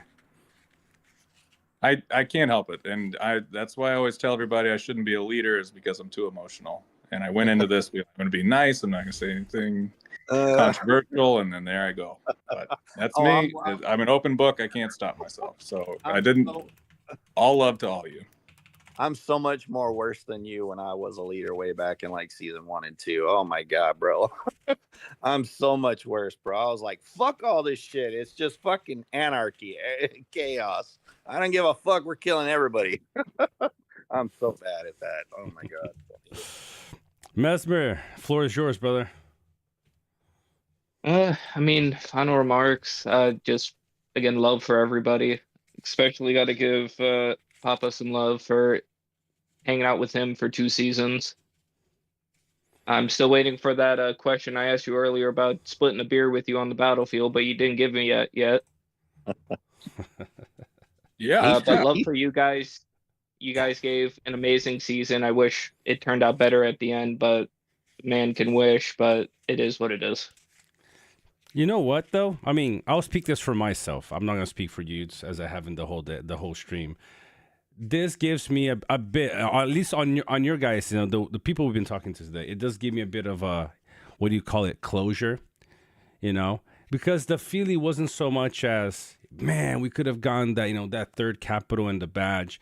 It was just trying to understand why, because like I said, the last 4 or 5 seasons, every team that fought got the rewards. It's the meaningfulness of it is not for the extra gems or whatever, it's just, everybody fought as much as they could, to give everybody a fun season. Everybody dreads an empty server, everybody complains about an empty server. So look, when people, it's 60 days, guys, 10 plus hours every day. People are giving their lives to play this game. So when we come at the end of the season and say, look, bro, these 2 teams here, or these 3 teams, whatever, how many teams, whatever there are, they did so well. They kept fighting nonstop. At least that we can do is give them the capitals that they need for the rewards. So, but that just gives me, that person just gives me closure, and understanding, Fires and Neon's point of view. Like I said, although we might not agree 100% on like how things happened, I understand, and I'm cool with it, man. And so it's good for me. I'm happy with it. Made a lot of good friends. Met people that I didn't know, were in the game. You guys, Popular Fed and Mesmer, you guys are 2 that I've been, we've been hitting each other for the last few weeks, understanding, why I hit Popular Fed and I wiped him out, and then he hit me and he wipes me out the same way back. Vanguards against you. So it's been a great time, and I hope that we can all learn a little bit from, the way we use our words, and even though, we should be able to banter with each other. I do believe that we should also limit the kind of things we say to people, because it can definitely hurt more than make things good. Francis, any final words, brother? Oh, if you gave me the micro, that's okay. To be honest, I can say for youth side, and I think for every Warben, we can be happy about the season because we found something that every player enjoy, which is challenge and fights and activity to go the whole season. So for that alone, I think we are all winners. Doesn't matter the color of the badge. In the end, we can kind of not agree in everything how it went, but we can be happy about the season how it was. Yeah. Okay, just that, not how it ended, but at least the whole season overall. And a big shout out to Soul for not only being like an amazing partner with us this season. As a first time, they were like with us also in the front. They did all they could with us, even after being zeroed. So big shout out to them and to you, because coming back from like completely zero and still giving some fight and fun for the season to like for the season for everyone. And shout out to Erebor for coming with us instead of just keeping it with like the what it was. So it came down to some sort of communication that happened in the end of the day, still, even if not perfect, to make this happen with some diplomacy here and there, even if not perfect. And we can just be all happy about this. So yeah, thank you everyone, our leaders and members, for making this season like more fun than for them the past few seasons together. So Yeah, yeah, this thank season you. was action packed. All we could have hoped for. Jax, any final close remarks, brother, before we end? Yeah, so it is definitely a small community, right? And we do see each other all the time. And for the most part, yes, of course, it gets heated and it's emotional in the season. But in the end, everybody has like and love for each other. And we're pretty much all friends, except when we're fighting. And that's the way it goes, right? So if you're a leader, okay, of a team, and these things, right? It's a small community, like, you're going to see the same people over and over, right? You have to be better than Noad and Illy's leadership this season. You just got to be better than you are. You just be better, okay? Because when you make decisions to do what you did at the very end in the last hours of the seasons, there are repercussions for that. But what you're not considering is, what are these repercussions mean for my team? Because you're putting your team in harm's way, and it's unnecessary. You don't need to do that, right? You're not thinking with a long-term view. So consider what I'm telling you and make better decisions going forward, please. And to everyone else, thank you. It was great. It was fun. Appreciate all of you, and we will see you soon. Yes. Guys, that's going to do it for us tonight. 3 hours and 20 minutes. Jax, we're almost halfway through our 7-hour live stream. of ranking commanders. Remember that? Oh man, dude, that was so long. Oh man, we were dying at the end, bro. What was it, 8 hours? 7.5 hours? Yeah, twice. What a marathon that was. My goodness. Yeah, I mean, what a marathon. You guys have been brave though. We just hit, like, we still have 70 people watching, and you guys stayed on until now. I appreciate everybody. Huge shout out before we go, guys. Well, go ahead, Jax. One last thing. Somebody just messaged me, added me or whatever it's called in our other chat about, I guess I have a troll now, or a couple of trolls in the chat here. Hey, there is somebody with your profile in the chat here. I love the salt. Please keep it coming. I've always said happiness is swimming in warm, fresh, salty waters. There you go. All right, guys. Shout out to everybody with the super chats. You guys freaking broke records tonight. I appreciate that. It helps. It extremely helps. You know, the mission of the channel, which is continually doing Rise to our content until the day we die or it dies, whatever comes first. All right, guys, have a great night. Angus, Queen Cleona, Scar still in the house.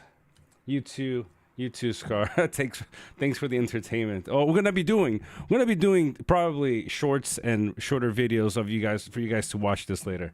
All right, you guys take care. And by the way, see you guys tomorrow. Bill, I'm waiting for you, bro. You said 50 out of 50, right? We're going to do 50 out of 50. And then I want to see what's going to happen once we get to that point. All right. You guys have a great evening. I thank all the leaders for showing up. And let's keep the Rise to War community growing, guys. Take care, everybody. Have a good night.